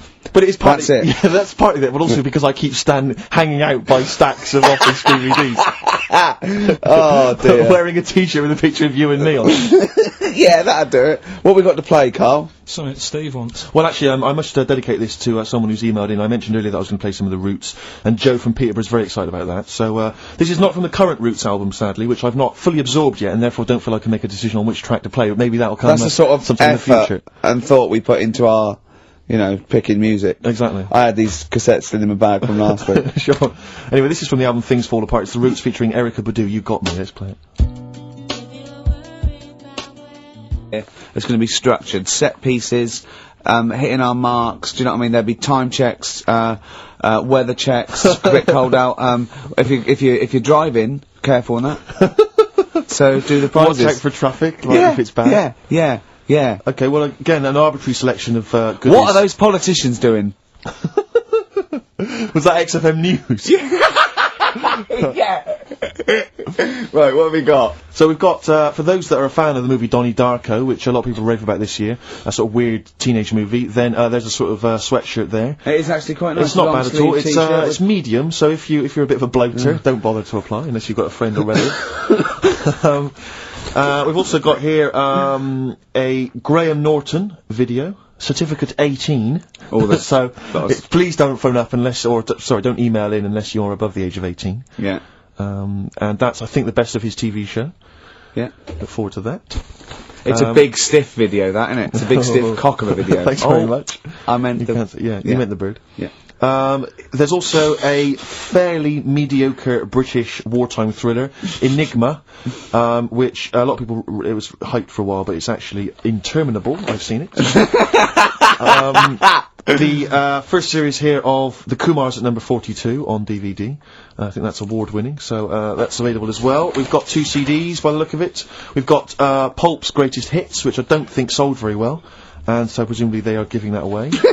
And Johnny Cash's current album, American For the Man Comes Around. There's some good cover versions there. Again, another big sell. A big sell. We're really pushing this. But it's quite kooky. Johnny Cash here does covers of things including Personal Jesus. Oh, right. By Depeche Mode. Yeah. We've got Bridge Over Troubled Water, his version of that. Desperado. And anyway, it's not bad. That's probably the best treat in that bunch. And, Right. I'm assuming there's some questions there, Carl. Yeah. Right, here we go. If you're a new listener, the way it works, I'll give you a cryptic clue and some initials, and it sort of makes up a band. Yeah. Makes more sense when you hear it, I reckon. Not particularly. Wow, not really. Although people do get it. I just worry about the state of our listeners. Go on. Right, so there's 3 of them. You email in ricky.gervais@xfm.co.uk. It's email only. I repeat, it is email only. We are too lazy to answer the phone. Yeah. Okay, Right. here we go then. Number 1. There's normally 2 easy ones and a difficult one. Sure. So here we go. Number 1. Don't argue with him, he ain't gonna change his mind. Don't argue with him, he ain't going to change his mind. Yeah, that's AA. AA. That's, yeah. So that's the first one. He's not going to change his mind. What do you mean, presumably you've got them written out, haven't you? Yeah, I'm just thinking about what the answer is, so I don't write the answer down to Oh, don't worry, they'll get it. Yeah, don't worry. Well, you can't remember it? You came up with it, there's only 3. I know, it's weird, isn't it? No, it's not weird, it's incompetent. Right, the second one, anyway, I hope you get this. I hope you get this. Email in and tell us the answer. This is a shambles, isn't Hang it? on a Come minute. on, keep going. Go on. He always gets what he wants and doesn't worry about anyone else. P. And you don't know You don't know that is? I'm sure it'll come to me once I see it on email. What do you mean? Once they get it, you'll agree with them? I'll know if it's the one I had down as the answer. This is brilliant. Come on, Imagine it's Jeremy Paxman doing that, going... Yeah, University Times. Is that right? Go on. Right, so that's that one. Give us that one again. He always gets what he wants and doesn't worry about anyone else. P. But you're confused. I don't understand how you can be confused. Yeah. Alright, what's the final one? The third one, I'll have to put that woman in the oven. And that's AB. Alright, quickly give us them again. Right, so the first one, don't argue with him, he ain't gonna change his mind. That's AA. He always gets what he wants and doesn't worry about anyone else. That's P. And, I'll have to put that woman in the oven. AB. Alright. Okay. Ricky.gervais@xfm.co.uk. I'm gonna play a classic track now by unfortunate. Neil Young, Alabama. It's beautiful. Beautiful.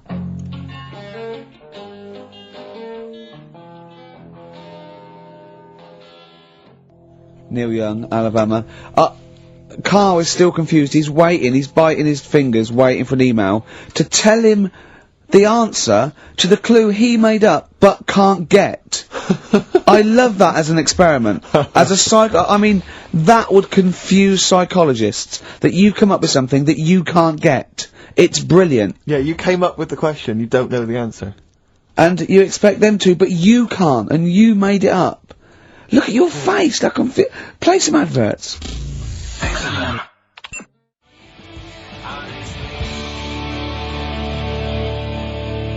Honestly, Juan, by Billy Corgan's new band there, ex-Smashing Pumpkins. Sounds a bit like them, but I like it. It's alright, not bad. I like it. You would pleased to know, Rick, incidentally, that someone's got the right answer, so Carl's Carl now relieved. knows the answer, yeah. Brilliant.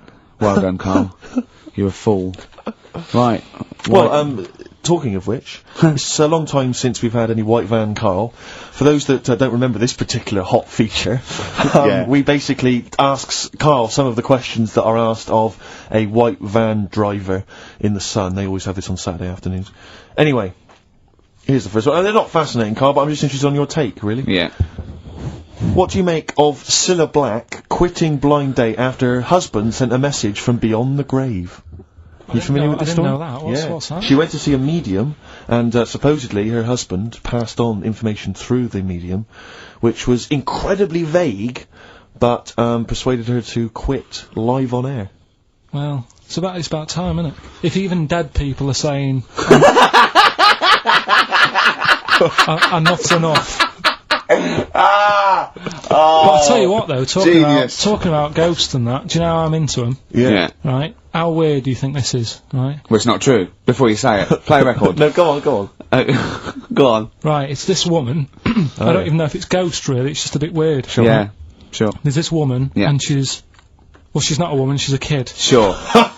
Okay.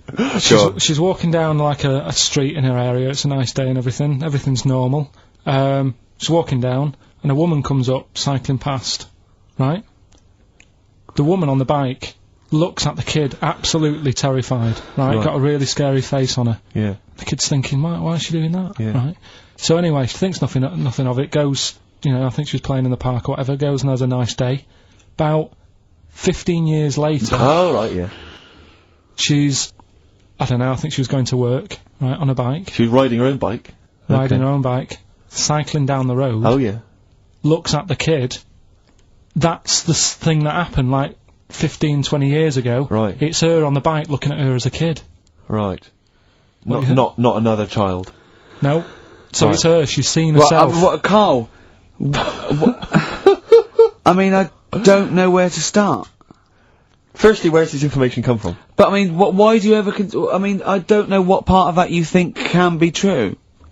I'm honest, I'm speechless. I don't know what to say. What are you talking about? Bit weird, though, isn't it? But it's not It true. didn't happen. Nothing happened like that. She said it did. Well, Who? then she's wrong. She said she saw herself. She saw herself as a kid, didn't she? Did she carry on riding And as an past? adult when she was a kid. Did she stop and talk to herself, or did she ride on by and think that's a bit weird? There's me as an 8-year-old. I won't stop. I'll be late for work. yeah. If I'm late again, the boss said he'd be in trouble. Yeah. Oh. Well, And where is this information? Did it happen to someone you know?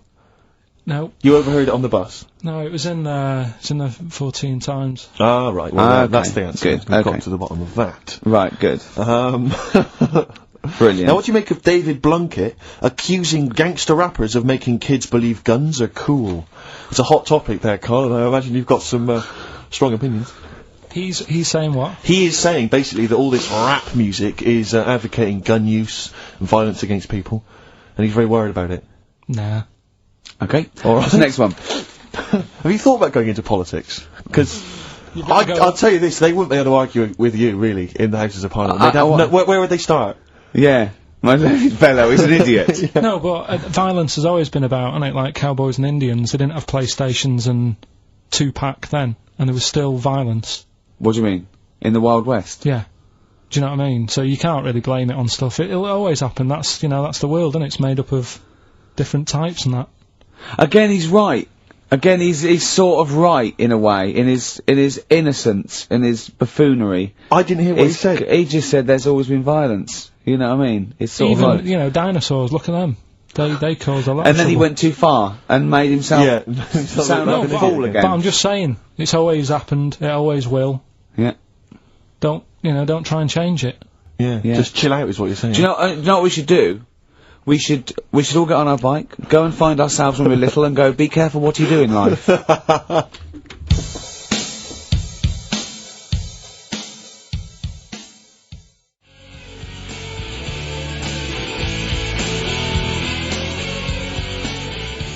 Oasis, Supersonic, still good, Still isn't as it? good as ever. Still good.